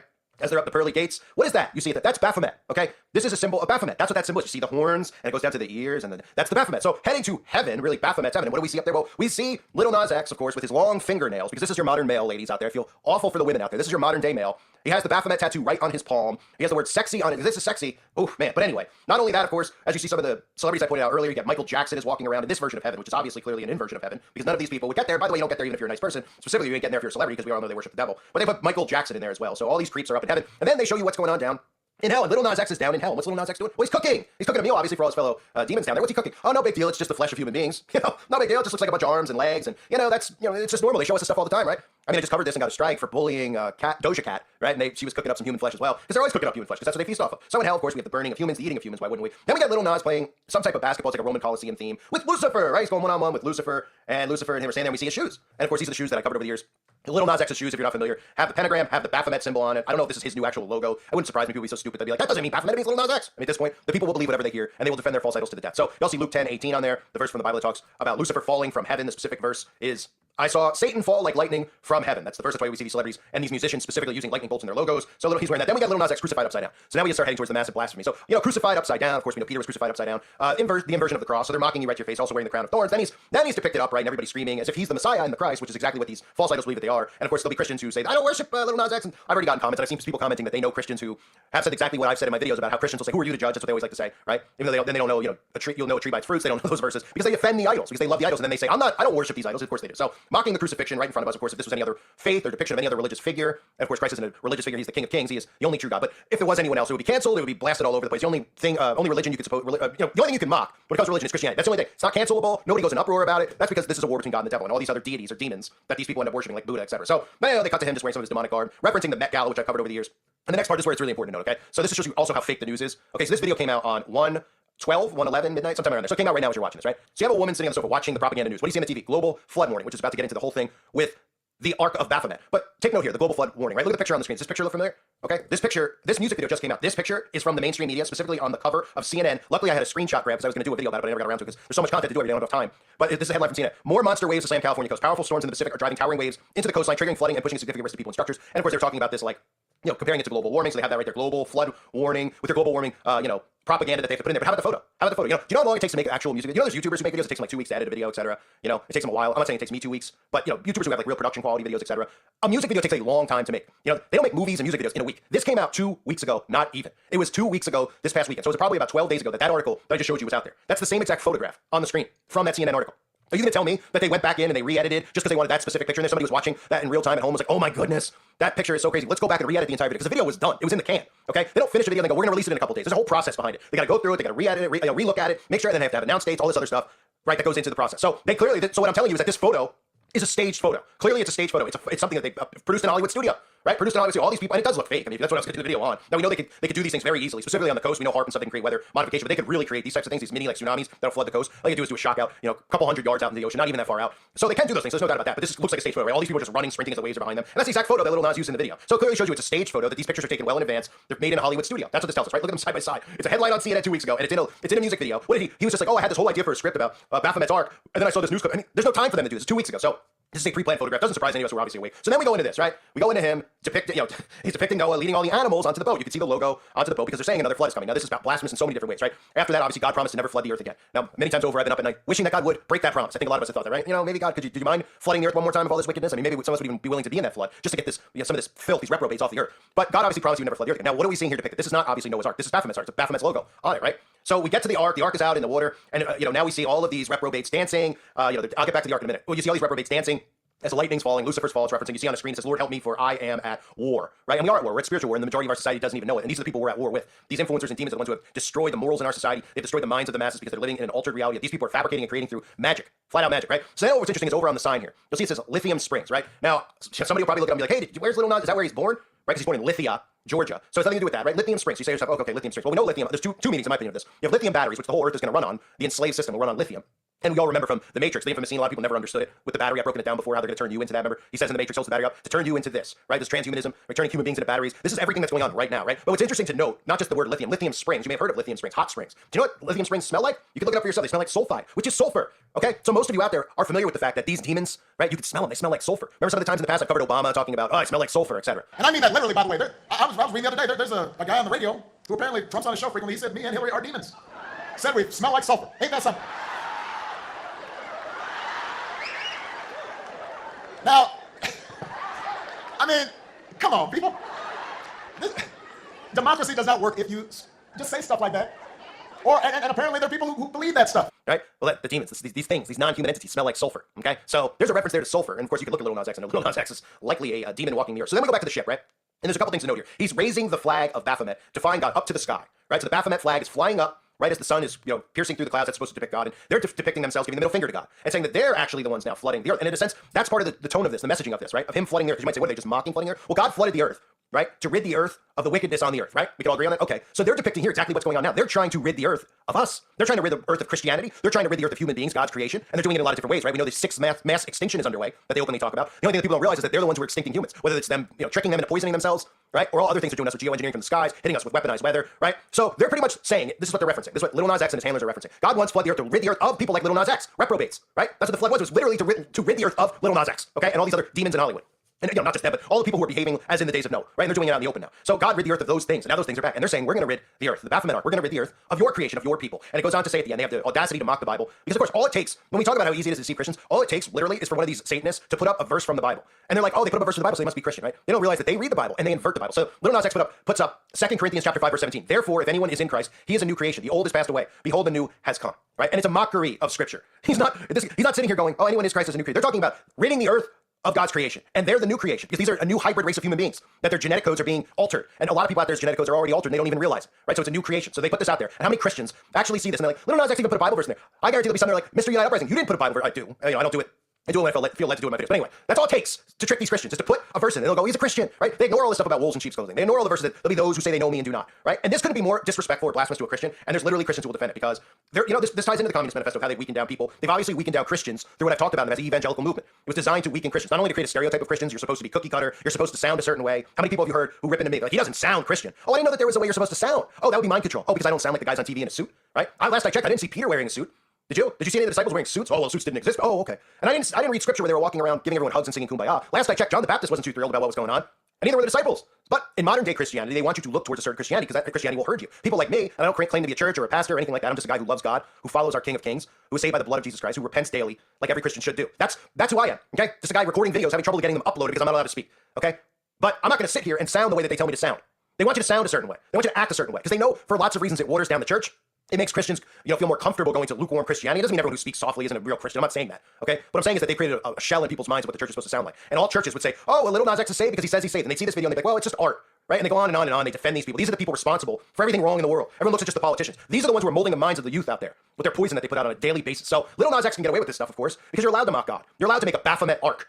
You're allowed to say, we're going to flood the earth again, but we're going to do it our way. We're going to use HARP to flood the earth. We're going to use weather modification to flood the earth and then rid the earth. Think about some of the stuff I've been saying about, herding people into honeypots, right? Well, if you get all Christian conservatives in specific states and you hit it with HARP, could flood them out, couldn't you? Kill them off with a big flood, right? Then you could blame God and say, well, God promised not to flood the earth. I mean, all sorts of things they could do here. These things are wicked things. They're not human that walk among us. And it's bullying. So I have to be careful what I say. I mean, it's already hurt all the work that I've done, how much they've taken my work away, taken channels away. I see people tweeting and saying, like, where's that guy? Oh, they got to him, or they got rid of him, or, and that's how they're defeating me, is by that. So I'm trying to work as hard as I can to get all this type of content back out to everybody out there, because these people are cowards. The devil is a coward, and so are his minions. They present themselves as bad and tough. They're weak and frail. They're weak and frail, and they want Christians to be weak and frail. People like us could steamroll over these Satanists, okay? Their influential power only exists because the devil's given it to them, and they're doing his bidding. They have no talent, okay? They have no talent, and they're frail, weak, pathetic beings. We all need to stick together as far as fighting against all the censorship and everything else they're trying to do. And I hope, this channel in some way has given other people out there, I don't want to be, say something like inspiration, but I hope it's given people out there a backbone. A backbone so that they're not afraid to fight back. They're not afraid to get censored and keep fighting. And when they say they're going to cancel you, just go, that's impossible. I'll just keep coming back. Exactly. That's what we all should be doing. So just to recap here.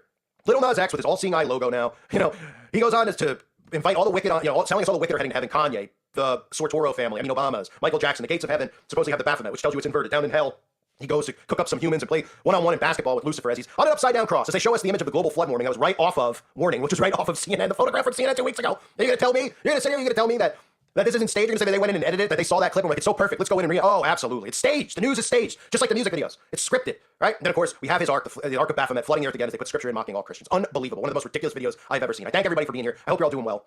God bless all of you as always and your families. This is a call for an uprising. Welcome to today's show.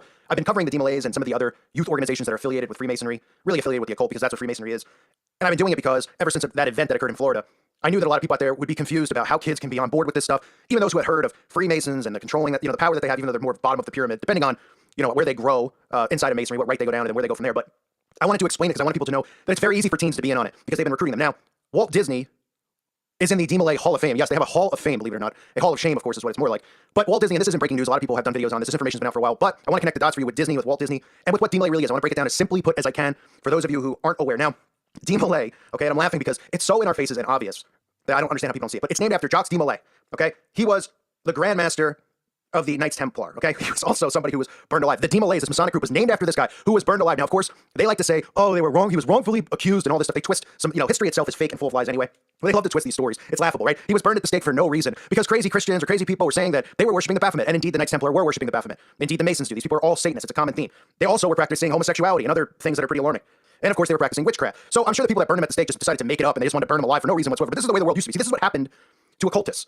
Okay, people didn't allow it to go on, and if it did, this was the consequence. This is what people did. Now, you can't even call them out on it, or they'll take your speech away. You can't even show people, but they can show themselves, and that's exactly what they're doing. So now that you understand where the name comes from, right? Demolay. The fact that they're honoring someone who was burned alive, who worshipped the Baphomet, who was involved in homosexual orgies and all sorts of perversion and magic, shows you exactly what the organization is about, right? Then you get the connection with our pal Walt Disney, who just happens to be the most influential person on children that's probably ever lived, being that every kid watches Disney, every kid's parents watched Disney, and every parents these days who are in the Matrix are raising their kids on Disney, which means they're raising them on magic, sorcery, and witchcraft. And this all comes from the teachings of Freemasonry, from the Kabbalah, from Jewish mysticism, from black magic, from the occult. Okay, there's all different forms of magic and sorcery that they practice. The bottom line is it's just a pile of filth, and all these people are a bunch of scumbags. That's the bottom line. Disney himself was the 107th member of the original mother chapter of Demolay in Kansas City. His fellow members fondly recalled him as a hardworking man and someone who was creative. Disney was proud of his participation in Demolay. In fact, he sported a Demolay ring until the 1940s. Disney's pride in Demolay remained with him his entire life. He attributed his life and business success as a direct involvement with the organization. Back in '63, the religious writer Roland Gammon communicated with 55 famous American personalities across the world. He asked them the same question: what is your faith and what part has it played in this achievement? Walt submitted a composition entitled Deeds Rather Than Words. Right? Because remember, these people believe in their deeds. So they can do all this bad crap. They can kill, they can pillage, rape. But hey, if they do some good deeds, they convince themselves they're doing good deeds. That's what their duality that they believe in is all about. Their good deeds outweigh their bad deeds and all this crap. So Disney, Disney here has access to all these children, to all their brains, not to mention these orders that, you don't think for one second that Justin Timberlake and some of these kids who came through Mickey Mouse Club weren't raised through, Demolay and Job's Daughters. Of course they were. They even openly, if you search, you can find that Disney has their own Demolay, kids foundation, Demolay's a kids football team and stuff. There's videos on YouTube. It's just like it's out in the open, right? So Disney, of course, somebody who has all this influence over kids. Demolay himself, Demolay Hall of Famer, right? And then put one and one together with how, I feel like an idiot saying Demolay Hall of Famer. I mean, give me a break, really? People getting Hall of Fames. Demolay. We got wrestling Hall of Fames for people that fake fight. What's next? Really? Jeez. They got a Plumbers Hall of Fame, which I actually would respect more than any of this stuff, because plumbers actually do work. But anyway, I'm going off topic. But look here. Look here at some of these other famous Demolays, right? And you'll find something funny. Of course, you'll see guys like Bill Clinton on there. And you'll see a lot of politicians and a lot of astronauts, right? Lots of them. Look at all these astronauts and politicians and actors. Must be a coincidence, right? Lots of people come through here and become famous, become presidents. Give me a break. And I'll show you a video clip at the end. You'll just roll your eyes at who's, how they speak of Demolay and who is there to present an award for the Demolay. But one other thing I wanted to show you is I was looking up stuff on Demolay ever since this event because I really was trying to dig and find information on these kids, possible different names, aliases. It's really almost impossible for me, at least. I don't have the capability or the database, and I don't know where I would find it. But to get into a database to find out members of certain lodges, I looked up all the lodges down in Florida. I looked up all the Demolays, at least within a certain mile radius of there, trying to see if these kids had their names in there, their fathers, or any of the people involved in the sheriff's department. I couldn't find much. Because they're not going to just announce it. They're going to be smart enough, I think, at this point, even though they're pretty stupid, to take, if there's a picture of Hogg, doing a Demolay Lord of the Rings nerd ritual. I don't think that, it's going to be up on YouTube or up on, Pinterest or something like that with what they know that we know, right? So they probably take the proper precautions. But anyway, so in researching this, I found this, this is just disturbing. The Albert Pike Demolay Crystal Ball of 2009. Some kid posted this, and I won't call him a name because I'll get a strike, but somebody posted this, and you can see it's almost like a prom. And all these teens who look like the same age as some teens that we just recently saw involved, and they're seeing become pro-activists and heroes in this country. About the same age, right? They're up there not only parading around in this, as part of this secret society, but they're okay with the fact that it's named after Albert Pike. This is the same guy who all Masons worship, all Masons follow the morals and dogma and all the crap that this guy's written. This is the same guy who openly admits to worshiping Lucifer. You can read the quotes for yourself. I put them on the screen. So they're imagine they were like, and listen, I'm trying to use an example. We all know history is tainted or something like that. But just imagine you were 12, you weren't awake, and whatever your take is on the guy, that's not the point of what I'm saying.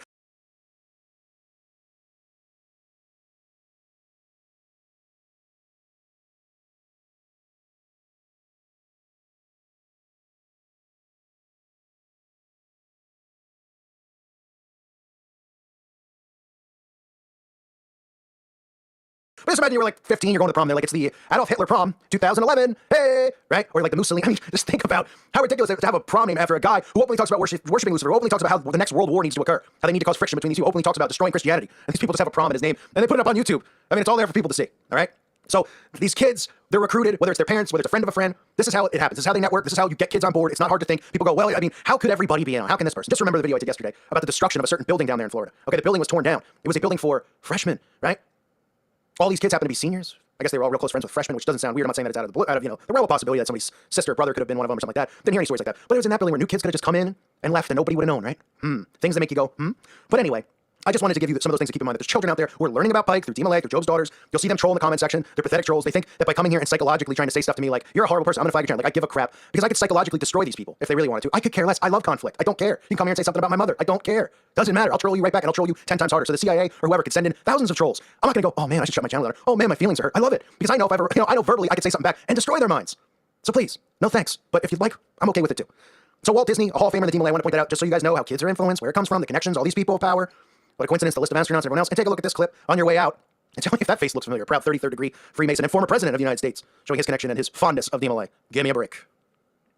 Nancy Blodgett from Mound City, Missouri. The telephone number is Judson 67000, North Box 191, Radio City Station. Well, we've been talking about the Order of Demolay tonight. For those of you who haven't heard the story, I'm sure almost everyone in the whole world has heard about Demolay. This is an organization that started with one boy and his 8 friends. An organization that in one man's lifetime started from that one boy to today it is nearly 3 million young men in all of the free countries of the world. The important thing in any organization, of course, is the spark plug of the organization. The person who has the brilliant idea and follows the star. I'd like to introduce the gentleman who founded Demolay and has been its president ever since, my very good friend, Mr. Frank Lamb.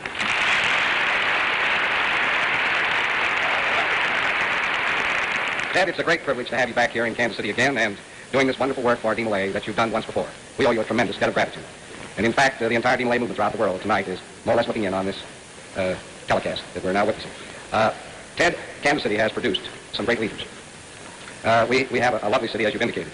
But I would like to present to you and to your television audience and those in this huge auditorium, Missouri's most distinguished citizen, the Honorary Grand Master of Demolay, and a member of its executive committee, who has come here for the purpose of making a presentation to you on behalf of the Demolay boys of the entire world.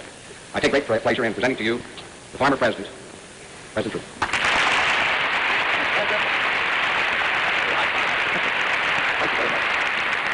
Ted, it's a very great pleasure to me on behalf of Demolay to present you with this plaque, which reads like this. Ted Mack, whose interest in American youth is traditional, who is a symbol of the helping hand to young and old, whose kindness and friendly advice is an inspiration to all, whose visit to the American home is a longed-for delight, who has helped thousands to attain their cherished dreams.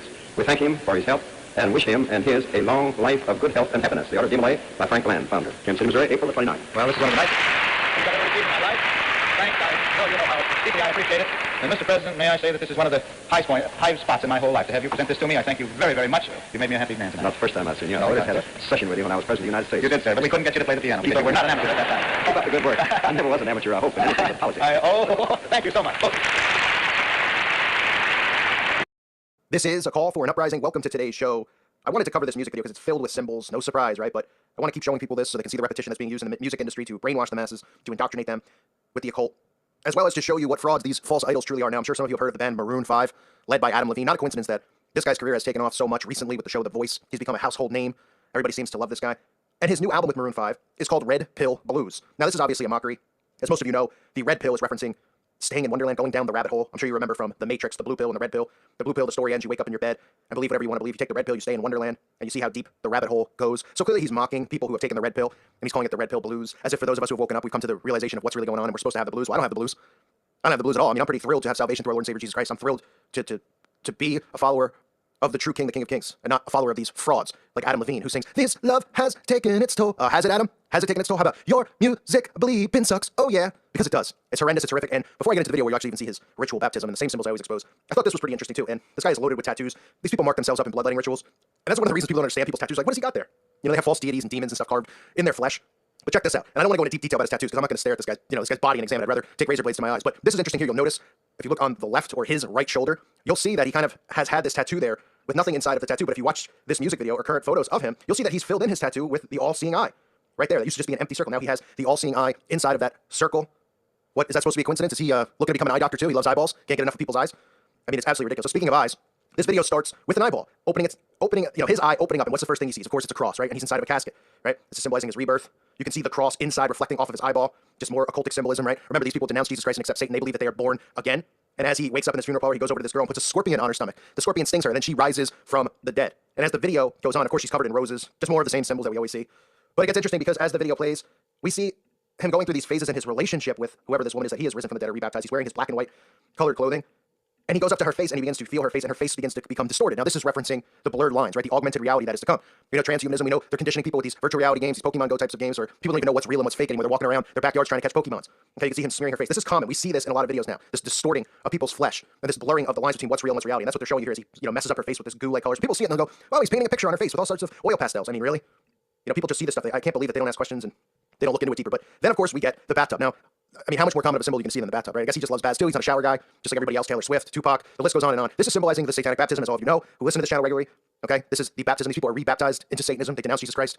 and they are baptized usually in blood. The significance of this in these videos is they use the bathtub to show the baptism, the future baptism that everybody they believe is going to go through and eventually accept the Antichrist. That is what their plan is. So you see him inside of the bathtub. What a surprise, right? He then, of course, falls underground, is trapped in a car. Then the video just starts to get so ridiculous. Then, and you look at it and you just go, how do people not see that this is, more conditioning? Suddenly this video, which is called Wait, and he's kind of talking about how he's sorry about this stuff with a girl. Suddenly, he's just standing in the middle of a parking lot, more Armageddon-like theme, right? Just talked about it with Justin Timberlake, saw it with Taylor Swift, all these people. You see all these missiles and bombs going off as he's standing there, and it's symbolizing Armageddon, symbolizing the end.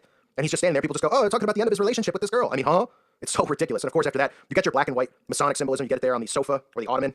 And you see here, as the video comes to a conclusion, his body is all strings, and he begins to unravel, right? And this is more symbolism. Look, as his body is unraveling. Because he's no longer a member of this reality. He's a member of the next reality, the augmented reality that they're creating. So this is just more of the same garbage. I thought it was important to point out, especially with the cross symbolism, the mockery, the all-seeing eye in the eye, the fact that he's filled in his tattoo with an all-seeing eye on it, the fact that this guy is becoming a household name, and then all the other stuff with Armageddon, with his baptism in the bathtub, with the black and white symbolism again and again and again. It's amazing to me that people can't see the constant repetition being used. And again, these people are all marked up with stuff. I've covered other videos from Adam Levine and Maroon 5, where they've done certain rituals and people just don't seem to care, or they just refuse to think that they could be involved in something like this because they're under the spell. They watch these people on TV. They think that they're friends with this person. They think Adam Levine is going to come through the television set and hang out and play Pac-Man with them. I mean, that's really how people think. I mean, you read the comments on videos about some of these pop singers or Beyonce, and people come over and they're acting as if, I spit in their mother's face. And all I'm doing is pointing out the symbolism and trying to help them become aware, but they don't want to see it because they are under such a spell that they believe that these false idols, who actually in their own minds believe that they're gods amongst us, as the Masons teach, as all these secret societies teach, that they're here to rule over us and we're here to serve them. And then you get the masses out there who literally are bowing down at their feet. I mean, you got people crying to get their autographs, right? And then you see these people taking these baths in the video. I mean, Eminem in the bloodbath, Machine Gun Kelly in the bloodbath, Rihanna in the bath, Beyonce, Shakira, Britney Spears, everybody, right? And I just try to bring people back to a perspective and say, well, if you're making $2-3 million to direct and produce these videos and they're putting $5 million into the video and blah, blah, blah, has anybody got an original idea? How many times do we need to see somebody in a bathtub, right? And of course, he falls through the tub and then he's underwater. I mean, the symbolism is everywhere. It's everywhere. And people watch these videos, instead of just going, what are they trying to say? They're just enamored with, his eyes or his six-pack or the woman's breasts. They're like, oh, yeah, cool. Or the dance moves. And they're just showing you all this stuff and nobody goes, what are they trying to say? Who wrote this? What is the meaning behind it? They just hear the lyrics and like, oh, it's about a breakup, right? It's about love, right? And he also, of course, has a tattoo about love on his body. Remember, love, the Antichrist? Is the mindset that they have love all. They tell you God is love, but they're not talking about our Lord and Savior Jesus Christ. They're talking about the Antichrist, and people fall into this deception. So this is Adam Levine from Maroon 5, who again, this is a video with 5 million views. Their YouTube Vivo channel has 15 million subscribers. And then you read the comments in the comment section, and it's just like, I love this music video. Like, huh? My favorite artist and my favorite actress in one video! Exclamation point. Can we take a moment to appreciate that amazing editing throughout the whole video? These are the comments that people are saying. He literally unraveled. She left him. I mean, boy, you're dealing with a bunch of people here who don't even have raisins inside their head. They have nothing inside their head. Can that change? Yeah, if they start waking up and they start pulling away from the mind control. But until then, these people don't even realize that they are zombies. They are the dumbest living creatures on earth. There are cockroaches that have more common sense because at least they know, how to eat, how to build, or whatever they do to survive. These people don't have a clue. They're just dependent on their government in their free time when they're not being a slave inside of a system. They're sitting there drooling over Adam Levine, taking his shirt off and getting into a bathtub. I mean, please, can people wake up already? It's unbelievable. I'm embarrassed again to be a human being, but who isn't at this point? I thank you for listening to today's show. God bless all of you and your families. If you've ever had this feeling that something was terribly wrong with the world that we live in, but you couldn't figure out just what it was, then you've come to the right place. Secret societies, mystery religions, and the Illuminati have been controlling our reality since the beginning of time. But not anymore, because there is an awakening happening, and you are about to become a part of it. Wake up, because this is a call for an uprising. This is a call for an uprising. Welcome to today's show. This video is important, so make sure you check it out and watch it entirely, because I'm going to show you not only the signs and symbols that are always there, but how these satanic Freemasons operate. Elton John has a new movie coming out, a biography on his life, the whole concept of the biography, and the purpose that they have these films, just like I covered with Freddie Mercury and Queen. Okay, they always pay homage to each other. The same reason back in the day before there was television, they would have paintings, those historical paintings that we see of all these prominent figures. This is how they keep their legacy alive. This is what these Masons and Satanists do. And this is the stuff you're going to see, is the clips I'm about to show you from the trailer. I'm going to show you a few times in a row. Listen carefully to what he says. Get to be a soul man. You gotta kill the person you were born to be in order to become the person you want to be. Thinking of changing my name to Elton. That's my name. Yeah, I know. He had to reinvent himself. You gotta kill the person you were born to be to become the person you want to be. Get to be a soul man. You gotta kill the person you were born to be in order to become the person you want to be. Thinking of changing my name to Elton. That's my name.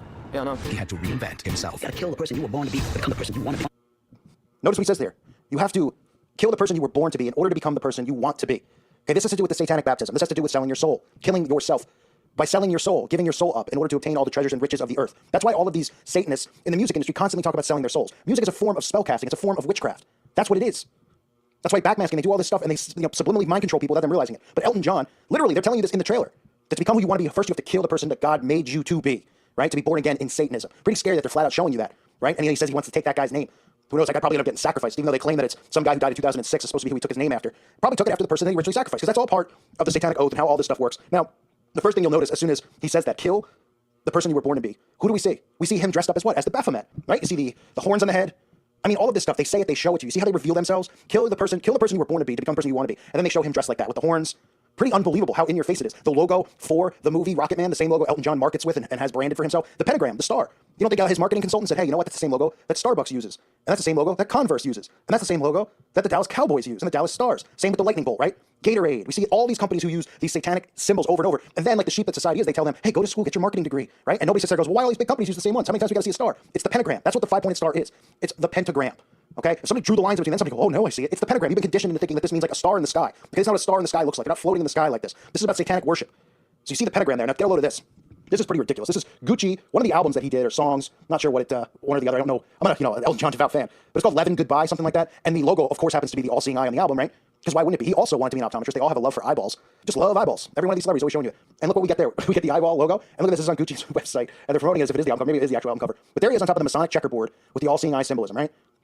Right there in plain sight for everybody to see. But we're all crazy, right? We're all conspiracy theorists because we see these things. And other people just refuse to see it because they're so prideful, right? And listen, this guy has done so many, there's so much stuff with Elton John, just like Freddie Mercury. You can go through the list. Obviously what they promote as far as sexuality goes. You'll see on Elton John's The Road to El Dorado that he's doing the pledge. This is a Masonic oath. I have a video on the Pledge of Allegiance, right? And this is why it's hard in certain instances to say, look, this guy is a Mason, he's doing a Masonic pledge, because obviously the presidents and all these people are going to say, well, we're doing a pledge of allegiance to the flag of the United States of America. During their Masonic oaths, and even the Masons, they won't, well, they deny everything anyway. They're just bullface liars. One of the oaths they take has them, we all know the hidden hand, right? We see them hide the hand, but they also have an allegiance oath where they hold their hand over their heart, which you can see him doing right on this cover, right in front of all this, crap in the background, holding his hand over his heart. Okay, this is another initiation into Freemasonry, right? So should we be surprised? No. And lots of celebrities do that. There's articles out there showing inside Elton John's home and his artwork. He has more artwork with all-seeing eye symbolism. Not going to get into detail about that because, I mean, it's always the same crap, is it not? You see the guy wearing a serpent on his jacket. Obviously, this guy had connections to Princess Diana. Wouldn't be surprised if he was involved in that ritual. I mean, who gained the most after that ritual? I mean, Candle in the Wind became like, and I know the song was already out beforehand. It was previously dedicated to someone else. But that's something to keep in mind. Obviously, the royal family and the royal bloodline connected to that as well. But he's connected to them, right? He got knighted. Isn't this guy a knight or something? Or Sir Elton John? Because he played a couple songs about Tiny Dancer. And the guy, and nobody out there goes, how do you become a Sir? How does that happen? How do you become Sir Elton John? Oh, I guess it was just because he had a good song in The Lion King and Tiny Dancer that they were like, you know what, we're going to make him a Sir. Like, he's royalty now. Because that song in The Lion King couldn't live without it. Everyone's like, yeah, agreed. All say aye, aye. And then they go, all seeing eye? We all love eyes too. We all fail in optometry. You also see him doing the hand on the chin, which is another Masonic pose. You'll see them doing on magazine covers. Okay, all of this stuff is carefully done and crafted, but it's also right in front of you. It's just your brain has been trained to pick up on these things and see it that way. Your brain has been trained to shut off, almost like a victim of trauma-based mind control, and watch these shows in an alpha state, delta, a sleeping state. I just call it a sleeping state. And you're not seeing this stuff. You're just caught up in like the drama of the characters, what they're wearing, and all these symbols are being flashed in front of you, like the entire time. The agendas are all in there, right? The underlining agendas, the themes, whatever agenda they're pushing. Now you see the feminist agenda pushed in. We see the LGBT with certain characters, certain sexualities placed in all these TV shows. This is a giant operation on the human race, and all these people in positions of power are all playing a role in it. Sure, they're not the ones, these famous people like Elton John at the tippy top of the pyramid, but they're just as guilty as anyone else because they're responsible for influencing people and their behavior. You see Elton John throwing up devil horns, right? I mean, all the symbolism is there, but the trailer itself, it speaks for itself. What else needs to be said? Look at the trailer. Those words, when you hear that, it's like, wow, right? You got to kill the person you were born to be, who God intended you to be. You have to kill that person to become who you want to be, right? Become your own God, the Masonic mindset. Think about it. All these celebrities always talking about selling their soul. Kill who God intended you to become who you want to be. All these people, all part of the same brotherhood. Whether they're Freemasons, part of satanic covens, Eastern Star, which is the female version of Freemasonry, we're all witches, and they all network together. You know what they do? They influence and brainwash everyone around the world, in every country. We have different celebrities in each country doing this, right? In India, they have their own actors and actresses and musicians all around the world. The UK, it's a scary operation, but this is Central Intelligence at its finest, with direct orders coming from Bagelville, who's behind this entire thing. So this is Elton John. He's being pushed again in Rocket Man. Got the pentagram and the logo. What more do you need to see? Very similar to Freddie Mercury and Bohemian Rhapsody, which came out last year. Who's next year? Who's the famous Freemason Satanist next year that they're going to promote into a biography, movie on, so that they can glorify one another and drool over each other like the sick, selfish psychopaths that they are. These people need to be stopped. I'm going to do my damnedest to stop. I thank you for listening to today's show. God bless all of you and your families. This is a call for an uprising. We welcome you to today's show. We ask those of you who have not subscribed to please subscribe to our YouTube channel as we continue to expose the satanic Illuminati agenda and expose these false idols who support and promote the Antichrist system. Today's show, we're going to talk about Ariana Grande. It shouldn't be much of a surprise that Ariana is a Illuminati henchman doing the dirty work, brainwashing the masses, the youth, the females who follow her into supporting the Antichrist system. You can see all the symbols that we've discussed in all of her videos, as well as some of the lyrics in her songs. We'll get into that. But of course, we have to start with Ariana is a product of the Disney system, which we've gone over. So she went through the Disney programming, got young children to follow her and become a fan of her, and then as she makes the transformation from young adolescent teen into a real adult, you see her change her clothes and her look and promote sex. And of course, I guess it's another coincidence that one of these famous musicians comes through the Disney programming, that they start young in Disney. Well, I guess they're all just really, really talented, right? Must not be a coincidence. Must not be some type of programming where they put them through that first, get the youth to follow them and worship them, right? And then they change their morals like Miley Cyrus, like Justin Timberlake, Britney Spears, Christina Aguilera, right? And then they become edgier and sluttier. And then those children who are watching her at a young age start to follow the same things that Ariana's doing. It's how mind control works. All right, let's start with the basic symbols. You see Ariana here doing the 666 and the all-seeing eye. You can even see the lightning bolt on her cheek. The lightning bolt represents Lucifer. It's one of the occult symbols for the devil. Here you see her with the butterfly, which we talked about, the monarch butterfly, the MK Ultra monarch butterfly programming. She's even holding her finger over her lip, which we talked about, saying shh, right? They got to keep quiet. That's the big secret. They don't want anyone to catch on to what's going on, even though it couldn't be more obvious. We get Ariana with the black and white symbolism, the duality, the yin and the yang, as above, so below. We talked about the black and white tie, which you find in the Masonic lodges. You see it in all these videos, the basic black and white. You also see the black and white hypnosis behind her as she's singing and performing, keeping you in an alpha state, throwing these Illuminati symbols down your throat. You can see Ariana in a cage. We talked about the cage. The cage represents mental and physical bondage of an Illuminati slave. And of course, what would it be without a bathtub? Because all these celebrities like to be rebaptized. So they throw the bathtub down your throat. So you get the basic symbols that we see in all of them. You get the butterfly, the MK Ultra Monarch butterfly, the 666, the all-seeing eye, the black and white, the bathtub. You get a lightning bolt thrown in there. You get the so she does it all for us. She pretty much just is openly admitting that she's a part of it. And of course, if you need more proof, you can see that Ariana is supporting the Kabbalah, the Jewish mysticism, where she's wearing her red bracelet. That's a sign, that's a symbol of being a part of the Kabbalah. As most of these celebrities are, they practice black magic. The Kabbalah is a cover. They perform black magic rituals, all sorts of satanic rituals. Aleister Crowley was involved with it. When performing the rituals in the Kabbalah, they summon fallen angels. They allow themselves to be demonically possessed by these angels, these demons, I should say. And they summon them and channel these demons, all while tricking the public into thinking that Kabbalah is some sort of cool mysticism, interesting self-empowerment movement, when in fact it is black magic is what they're practicing. Okay, we really want to see some crazy signs. Let's look at this music video she has called Break Free. Let's start with the lyrics. She says, I was under your spell, so referring to more magic and spells, which we hear about in all of these songs. I was under your spell like a deadly fear, I am, babe, on the highway to hell. So she's even admitting that she's on the highway to hell, which she certainly is, as all of these Satanists are. I guess they think that they're going to have a good time there in a party. They got another thing coming for them. But this is the big stuff right here. Let's look at this symbolism in this video for Break Free. Okay, notice this symbol that's all over this video right here, as you see on the screen. Okay, most people don't know what it is. They just see these kinds of things. They think, oh, somebody's created a cool symbol. It's actually the symbol for Lucifer. It is the seal of Satan. The seal of Satan himself. You can Google it and find the image yourself if you don't think it's real. Look at this. Just right there in plain sight, the seal of Lucifer, the seal of Satan on these guys' jackets. I guess it's not a coincidence that they're aliens wearing the symbol on their coats. As you see this alien, aka aliens aren't real, they're really demons. So you have a demon wearing Lucifer's symbol. They have the humans caged, right? More of the enslavement that is to come.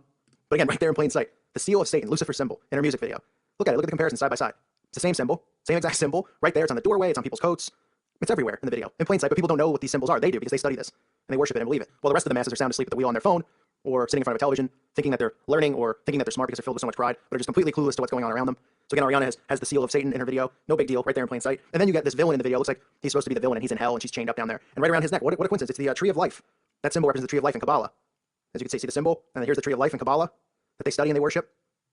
So just a lot of obvious symbols in her videos and in her songs. Of course, she goes to the Disney programming, so it shouldn't be a surprise that she was brought up through Disney and is now flashing these symbols and brainwashing the masses, because that's exactly how the system works, okay? Yet this is another one of these false idols, right in front of you, right in plain sight, that they push down your throat. They force feed you people like this, like Rihanna, Beyonce, Ariana Grande. I mean, we've covered a bunch on this channel already. Is it a coincidence that they all have these same symbols in all their videos? The butterfly, the black and white tile, the 666, the all-seeing eye, they're just flashing these symbols. The bathtub, they're all taking baths. Everybody loves a bath in the music video. Or is the Lucifer symbol, the seal of Satan, is that not enough to convince you? Is that not enough to convince you that something's going on here? That they would put that symbol in a music video? You know why they're putting it in there? Not just to condition you, but they're shoving it down your throat, flashing it in your face, because they know that they have dumbed down society so much that not only would they not notice it, even if a few people did, nobody would care, because they would look at me and go, he's a crazy conspiracy theorist. Even though you can look up the symbol yourself and see that's what it represents. But we're in the end times. The sheep and the masses are going to be supporting the Antichrist. As we know in the book of Revelation, we know that people are going to be supporting the Antichrist. Okay? So don't think that people are going to hear some of these signs and see some of these symbols and say, oh, you're right, it's the Antichrist. People are going to say, oh, that's cool, that's great, because they want to support it, because they've been under hypnosis for so long and conditioned for so long that they're going to support the Antichrist when he arrives. And they're going to worship Satan, because they've made Satan a good guy. We talked about Lucifer, the TV show, he's a good guy, right? The Omen TV show, he's a good guy. Oh, poor Lucifer, he's the protagonist. I mean, that's how ridiculous this has gotten. But the masses are going to be in full support of the Antichrist. And you can see these symbols that all of these musicians are conditioning people for his arrival, right? Because they're going to be supporting him. So if Ariana Grande is supporting the Antichrist, and Beyonce is, of course, the idiot fans, the sheep who follow them and defend them on message boards thinking that they're friends with them, thinking that they know them personally because they're under such deep hypnosis.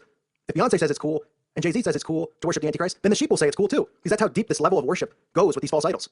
The sheep are obsessed with them. You should see the messages that I get every day about some of these people. Machine Gun Kelly. I have people sending me death threats, telling me what Machine Gun Kelly's all about. Yeah, he's all about, he's saving lives, Machine Gun Kelly. He's even openly gone on interviews and said that he's not in the Illuminati. So how dare you say he is? Oh, I'm sorry, he said he wasn't in it, then he must not be in it. He must not be then.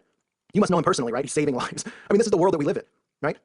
We don't have people defending Jesus Christ, right? But we have people defending Machine Gun Kelly and his lyrics, but nobody's defending the scriptures. Well, I'm here to defend the scriptures. I'm here to defend Jesus Christ, and I'm here to put up a fight.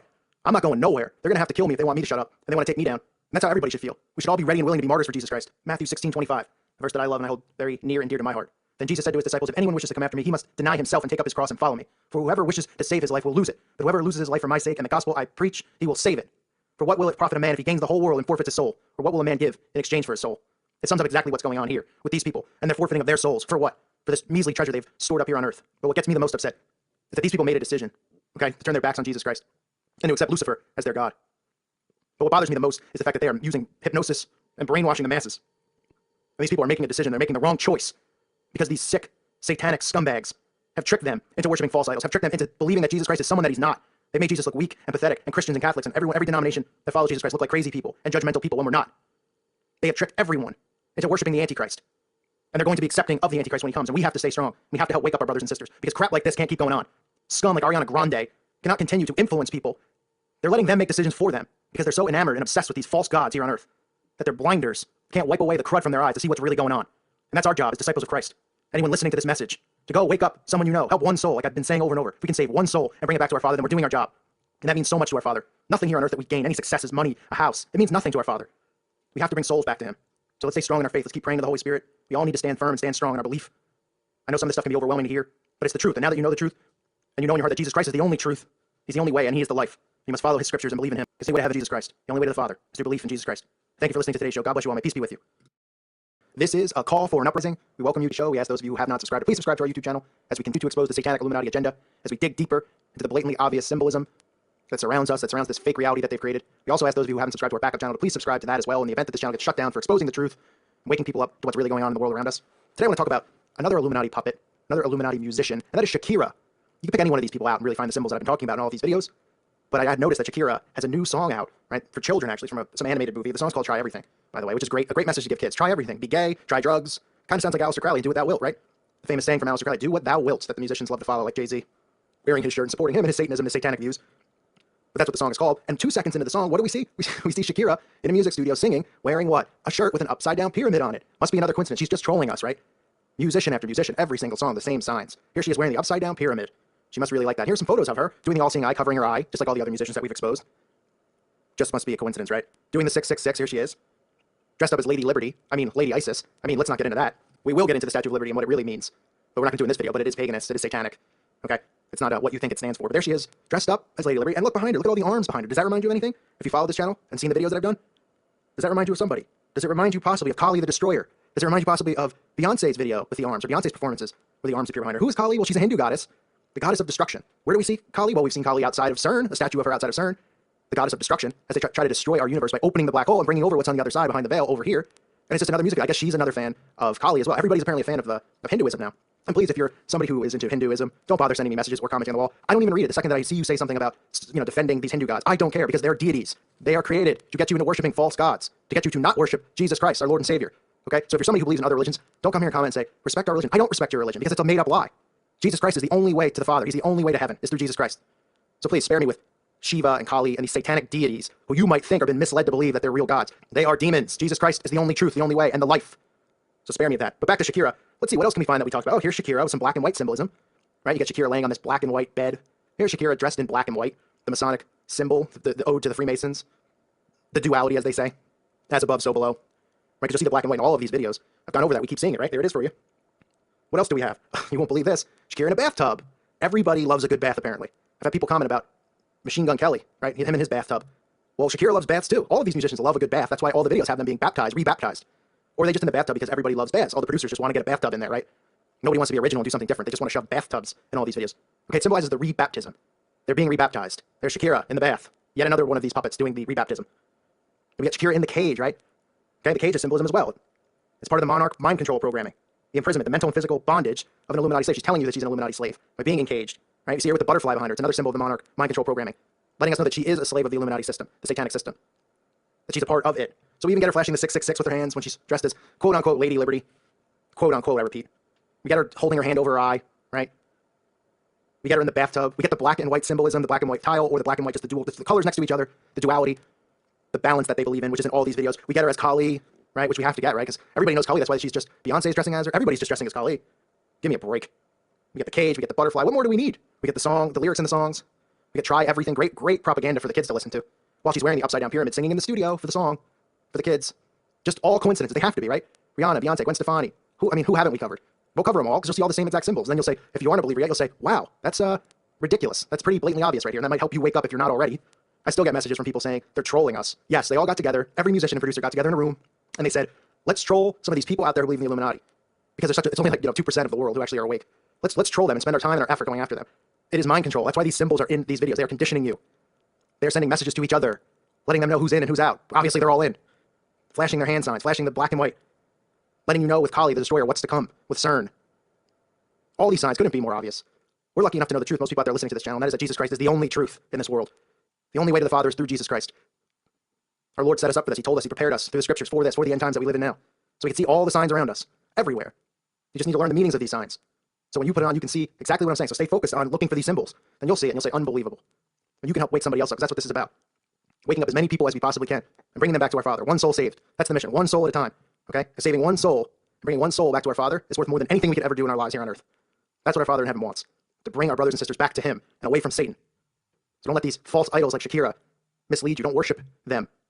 Don't defend them like you're friends with them. These people could care less about you. They are trying to lead souls to Satan. That's what their blood contract is about. Not only the sacrifices they make to get the fame and the fortune, but to bring souls to him by being represented in this culture as false gods, being presented as false gods, which they are, false idols. They believe in their minds that they are Egyptian gods, that they are pharaohs, that they have power over us, because they do, because people believe what they say and listen to them and idolize them. If you put me next to Shakira and 100,000 people, and we both talked, it wouldn't matter what I'd say. All 100,000 would say, I believe Shakira, because they think they know Shakira, because they're under hypnosis. So let's do what we can to stay awake, stay focused. Here are all the basic signs, like I just pointed out. Shakira is another puppet, another Illuminati puppet. It's disgusting, really. But we will fight back. We will be vigilant in our faith. We'll pray to the Holy Spirit that these people, first and foremost, the people who listen aren't brainwashed. We pray to the Holy Spirit to bring them back, to wake them up, because that's what's most important. Thank you for listening to today's show. God bless you all. Peace be with you. This is a call for an uprising. Welcome to today's show. I wanted to talk about this character, Little Peep or Lil Peep. People have been asking me about this guy. Wasn't aware of who he was. Wasn't going to do a video on it until I watched a recent video that he did a few months ago called Awful Things. And I'm talking here about a guy, a grown man, who apparently was going by the name of Lil Bo Peep. Lost his sheep. Little Andrew Dice Clay there. But of course, when any of these people die, people start talking about rituals and are these people sacrificed? But these people do actually die, because a lot of these people are actually into drugs and into really, sick lifestyles of alcohol abuse, drug abuse, and all those types of things. This guy, from the look of him, I mean, it's tough on the eyes to see this guy, but this guy clearly was in the occult, clearly was a Satanist. And just because somebody who's in the occult dies doesn't mean it's some type of hit on them. Because like I said, these people do drugs and they do abuse alcohol. But if you look at this video that he did, which of course is 3 minutes and 33 seconds, so you get your 33 there, this guy has the basic symbols that I've been telling people about, including the pentagram, the star behind his ear, tattooed all over his body, including an upside-down cross right on his shoulder.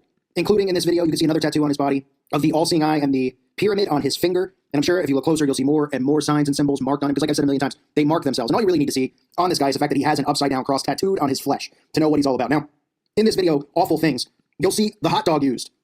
Right? Where do we see that symbolism with the hot dog? It's a pedophilia symbol, right? Now, some people say, well, you can't take everything for, if somebody's eating a piece of pizza, you can't say, well, that's, pedophilia or something like that. But when it's placed strategically in videos like this where it makes absolutely no sense, where dab, drugs are bad, and the hot dog is a main mascot, in a video called Awful Things, and then on the chalkboard it says, stop eating my pencils.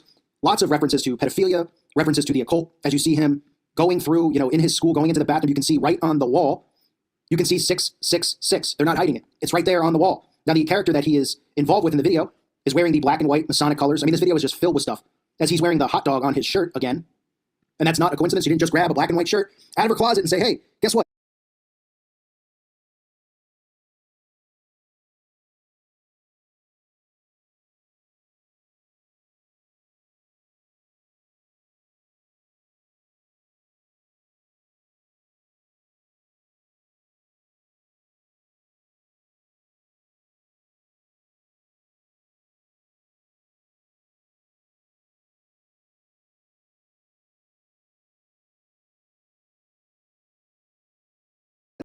This shirt would be really good in this video. Yeah, it would be, right? Black and white. Now you can also see the upside-down cross all over the wall behind him as well with the 666. And like I said, it's tattooed on his body. And this isn't a coincidence. This is how they operate. People see these videos. They don't think anything of it. They don't go, wow, this makes no sense. They get mesmerized by the imagery and the colors flashing, because that's how mind control works. Now you can see on his pants, he's also got the black and white checker on his pants. And like I said, the guy is marked from head to toe. Head to toe. He's got pentagram tattoos on his face, behind his ears.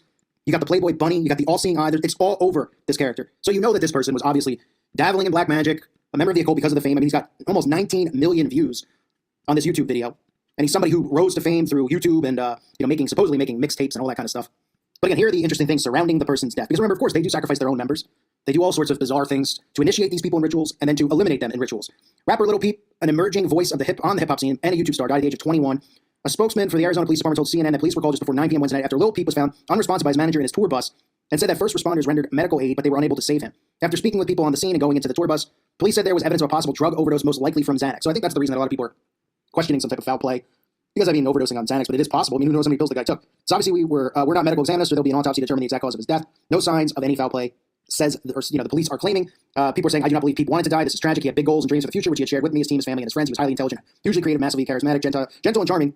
He had huge ambition, and his career was flourishing. Well, his career was flourishing for a reason, because you can see who he associates himself with through the markings and the symbols in his music. You don't get a tattoo of an upside-down cross on your arm. And, please, if I have to hear a person one more time tell me that the upside-down cross is honoring Peter, that it's a wonderful sign and a wonderful symbol, and it's not satanic and occultic, I think I'm going to put my head through a wall. People literally tell me that about the upside-down cross, that it's a good thing.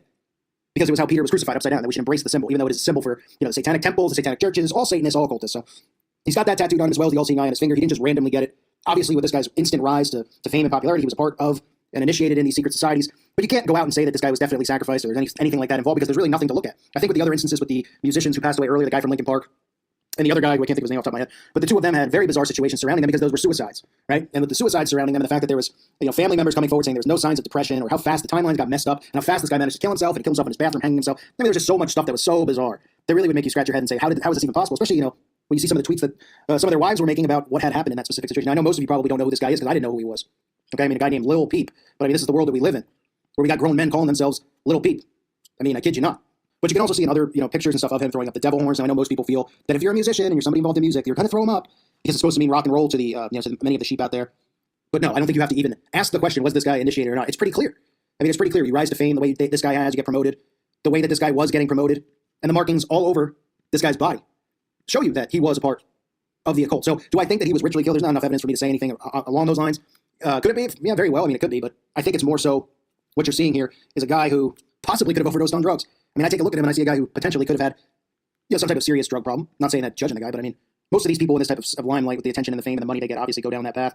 But again, look at the markings. You see the all-seeing eye inside of the pyramid, the eye horse on his finger. You can also see a pyramid on the bottom underneath his finger. So it shows you the as above, so below. You see the black and white symbolism in his music videos as well as the hot dog references, which make no sense whatsoever. Of course, you see the 666 on the wall. You see the pentagrams, the stars. Remember I did the video talking about how they'll use the star. People always give these celebrities a pass and they go, oh, no, it's just a star. They're huge Dallas Cowboy fans. Now, you see the pentagram on him and you see the upside down cross. So Lil Peep, apparently people know who he is, or apparently some type of celebrity passes away from a drug overdose.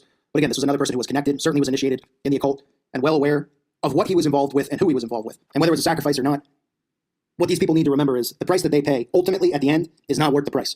Because once their ticket's up here, their ticket's up for good unless they find salvation through Christ. Their ticket is punched one way to hell, unless they repent and accept Jesus Christ as their Lord and Savior. I thank you for listening to today's show. God bless all of you and your families. This is a call for an uprising. We welcome you to today's show and ask those of you who have not subscribed, please subscribe to our YouTube channel as we continue to expose the satanic Illuminati agenda and the ushering in of the Antichrist. Today's show, I want to talk about Fergie, yes, the musician known as Fergie, and her new song called MILFs, which most of you know, the term MILFs is a perverted term that stands for Moms I'd Like to Blank. Okay, but Fergie is saying that it means a little bit something different. It's Moms I'd Like to Follow in this video, even though the entire thing is all of these older women, Kim Kardashian, all these celebrity moms, pretty much walking around with no clothes on. You get somebody breastfeeding in the video, and it is just filled with satanic Illuminati symbolism. As it promotes perversion as well, it promotes sexual, it's just completely filled with sexual innuendos, people walking around naked, men and women, pretty much wearing no clothing, promoting, having sex with your teacher, of course, the MILF teacher and all the boys in school think she's so sexy, all of this perversion that they promote, because the pedophilia goes both ways. It isn't just these men who prey on these women, powerful women prey on young boys as well. So let's get into the video and look at some of the symbols, blatantly obvious ones, that you'll see in every video for the most part. You get the black and white tile. What a surprise. Something original, folks. Black and white tile right in the school classroom. You can see it right there, paying homage to the Freemasons, the duality, as above, so below, the Baphomet worship, and you see these tiles always inside the Masonic Lodge, the black and white tile. That is why you see it in all of these music videos. They are paying homage to the Freemasons, because the Freemasons are the satanic networking system. And the Masons, as they grow throughout the lodge, learn to worship Lucifer as their god. That's how it goes. That's how they get away with this stuff. So every town, as most of you know, has a Freemason lodge in it. That's what it's there for. Okay, that's how they breed these people. So you see the black and white tile, you see other black and white symbolism, which I'll get into later. You also see the bathtub. I've talked about this over and over, how all these musicians, whether it's a male or a female, are seen inside the bathtub. You have Eminem in the bloodbath, you had Machine Gun Kelly in the bloodbath, then you get other musicians like Demi Lovato, et cetera, inside of a bathtub. This is paying homage to the baptism, to the rebirth, okay, that they believe is coming, the birth of the Antichrist, and everybody's going to be rebaptized. Now this specifically is a little bit different because usually they'll just use water. They're actually using milk. Okay, milk is used a lot in the video. They dump milk in themselves. She's taking a milk bath, which, like I said, is paying homage to a new baptism, a Baphomet baptism, so to speak. Where do we see the milk bath occur all the time, folks? Where do we see it? Oh, look, we see it when we see these dumb, imbecile Satanists protesting things, right? We see them outside the abortion clinics dumping milk over their heads, giving each other milk baptisms. We see them in front of city halls doing it. We see them in front of abortion clinics. We see them in front of various events that don't fit their agenda. They go out like imbeciles and they protest, and they have milk baptisms. They dump milk on each other's heads. So you see that throughout the video, the dumping of milk on one another's head. You can see Fergie here also wearing the sun on her belt buckle as well as on her neck on one of these big chains that she's wearing. This is sun worship. We constantly see sun worship involved with the Illuminati. They always pay homage to the sun. They believe Lucifer is the sun. That's what they believe. They believe Lucifer is the morning star, not Jesus Christ. They believe Satan is. So you always see them paying homage to the sun. That's why so many companies have the sun in their logo, just as much as having the pyramid and these other symbols that we talk about over and over. You'll see blatantly obvious symbols start popping up in this video, which is just unbelievably over the top and blatantly in your face. So in addition to all this perversion that's going on as they push these milfs, but they're saying that they're moms I'd like to follow. And of course, they believe that too in their mind because all of the masses out there follow these false idols. They look up to them. Women in their 40s, everybody looks up to these false idols nowadays. You all know that. They look up to them, and that's what the song is talking about. Following these moms, following their example as they dress like teenagers. They dress naked the entire time, walking around dumping milk on themselves. Just completely destroying the morals of our society. People looking up to these women who are supposed to be mothers, right? Because that's what the video's paying homage to. They're mothers. And instead of being mothers and being good parents, they're saying, oh, but we're going to be mothers who are sexy and fierce, and they're going to walk around with no clothes on and hit on young guys. And that's what you see throughout the video. It's absolutely disturbing because this is how they really get people to follow them and follow into their agenda. That's why you see more and more women in their 40s and 50s that don't act like mothers. They act like they're 15, 18 years old. They get liposuction. They get all this stuff done, all this work done to their face. They dress like prostitutes. This is from the example that's been being set by Kim Kardashian and all of these women out there that they pump through the media, pump on the TV. Everybody watches them and worships them and wants to act like them. These women are Satanists. These women are vile. These women are not examples. You shouldn't be following any man or woman of this earth. You should be following Jesus Christ. But these women are just absolute trash. So don't follow their example. But look at this blatantly obvious symbolism. You don't think it's ridiculous as it is already with what we've seen. Look, there's the pentagram right on this woman's breast. She's got two pentagrams, upside down pentagrams, right on her breast. That's not blatantly obvious enough for you? Okay, how about they cut to the next woman? Look at this one. She's wearing the all-seeing eye drawn right on her chest, right in front of your face. You think she's making a fashion statement? Oh, right. They do this just so they can get people like me to get under my skin, right? People, they want to poke fun at people out there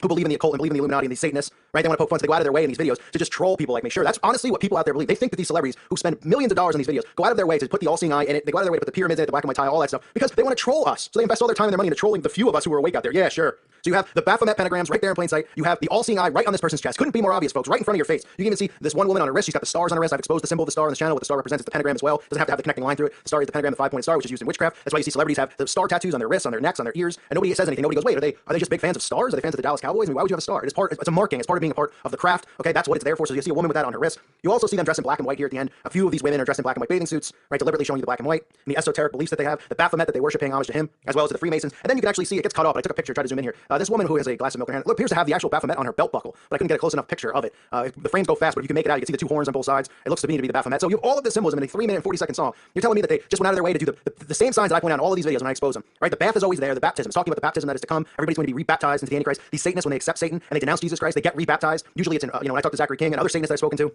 who have converted and come back to Christianity, they do it inside. They get baptized in fecal matter, in blood, pig guts, all that kind of stuff. But we see the milk baptism occurring all the time with these Satanists. They do the milk baptisms when they protest and do all this stuff. So you see that in the video, the blatantly obvious bathtub. You see the blatantly obvious black and white tiles. A school classroom would have black and white tile floors, just ridiculously obvious. Everybody's dressed in the black and white, right? You see the sun worship going on. You see the stars, right, all over their clothing. You see the all-seeing eye right in front of your face, folks, right there on this woman's chest. And of course, you see the pentagrams. What more do you need to see to realize that these false idols, these women, these vile human beings who are part of Hollywood, are part of the music industry, are all working for the Antichrist system. They're all part of it. They're brainwashing the masses into following along with this lifestyle, this perversion, and they're going to be used as frontmen to get people to follow into the Antichrist system, because people look up to and worship Kim Kardashian and all these women in this video, just like they look up to Beyonce and Rihanna and all of these, the cast of characters out there, the cast of the circus, because that's really what all these people are. They look like they belong in a traveling circus together. I mean, look at the wardrobes and all this stuff. This is what they promote, folks. So right there, whether you take the message of this song is an, I'm sure people are looking at it as women's empowerment. Oh, look, that you could be a mom and still be beautiful. All this nonsense that people buy into, that they tell you is what the video is really about. But it's filled with all of these satanic occultic symbols, as all of them are, because Fergie is just another one of these Satanist, vile, filthy human beings. It's a part of the satanic network. You can see all the symbols right in plain sight. They're not even hiding it. I mean, the pentagram, everybody should know what the pentagram represents. I mean, what would 2 pentagrams be doing on this woman's breasts in this video if it wasn't strategically placed there? I mean, it's unbelievable how obvious it is. And the all-seeing eye couldn't be more obvious. This is what's going on. So this is how they get people conditioned with their symbols. They show those symbols to one another. They flash it right in front of our faces, and nobody wants to wake up to it. Everybody wants to keep sleeping, thinking that everything's going to be okay, everything's fine. People like me are nut jobs because we see all these symbols flashed over and over, and we don't believe it's a coincidence, because it's not a coincidence. This is disgusting. It's disturbing. The video is just filled with perversion and nudity alongside these satanic symbols, and it's just one of those kinds of videos, folks. When you watch it, you just scratch your head and you go, "Give me a break!" Really? Right in your face, all-seeing eye, right in your face, the pentagrams, right in your face, the black and white tile, right in your face, the satanic milk bath baptism, right in your face. In 3 minutes, they put all this in. They even have time to throw in the stars and throw in the sun worship, all of this stuff in 3 minutes. It's unbelievable what they get away with. I just want to point that out to everybody out there. These symbols need to be exposed. Okay, they have to continue to be exposed. People who are asleep need to start looking at these things and saying, "Oh, wait a minute. Okay, what's going on here?" To dig deeper, to start their awakening process. I know a lot of people out there are already light years ahead of where everybody else is, but I have to stay focused on helping people who are sound asleep wake up, who watch these videos and worship these false idols, to realize, look at the symbols in all these videos. Watch the videos that I expose. You see the same symbols in the majority of these videos. 90% of them are the same videos, the same exact symbols used. What do you think? They all just happen to like milk baths or baths? Everybody likes to take baths in all their videos. Everybody loves the look of the black and white tile. I mean, give me a break. If these people are supposed to be considered artistic, everybody looks and they go, "Oh, they're so artistic and so talented." Then why don't they do anything original? They're not artistic. It's all the same stuff. It's all the same symbolism. There's nothing artistic going on. Or they'd say, "Wait a minute. I've seen the black and white tile thing before. I've seen the milk, the milk bath before. Shouldn't we do something different? I've seen the all-seeing eye. Should we do something different?" Of course not. It has to be there. It's strategically placed there. And that's what's going on. This is the world that we live in. These Satanists run and control everything. And then the puppets on the front line, these musicians like Fergie and Beyonce and Rihanna, all of them pump out all of this satanic symbolism right in front of your face. They indoctrinate you with the craft right in front of your face. And instead of people seeing the symbols, they just watch and go, "Oh, look at the breasts. Oh, look how pretty so-and-so is. Oh, wow, how old is she? Oh, wow." Meanwhile, they're flashing it and showing you what's going on. It's not hard to figure out. Everybody out there, let's keep waking up. Let's keep sharing these videos. Let's keep tapping our friends on the shoulders who are asleep and saying, "Give me a break. Look at the signs. Look at the symbols. They're showing it to you. They're pretty much telling you flat out that they are a part of a satanic network. Period." Thank you for listening to today's show. I'll keep all of you in my prayers. God bless you all, and may peace be with you.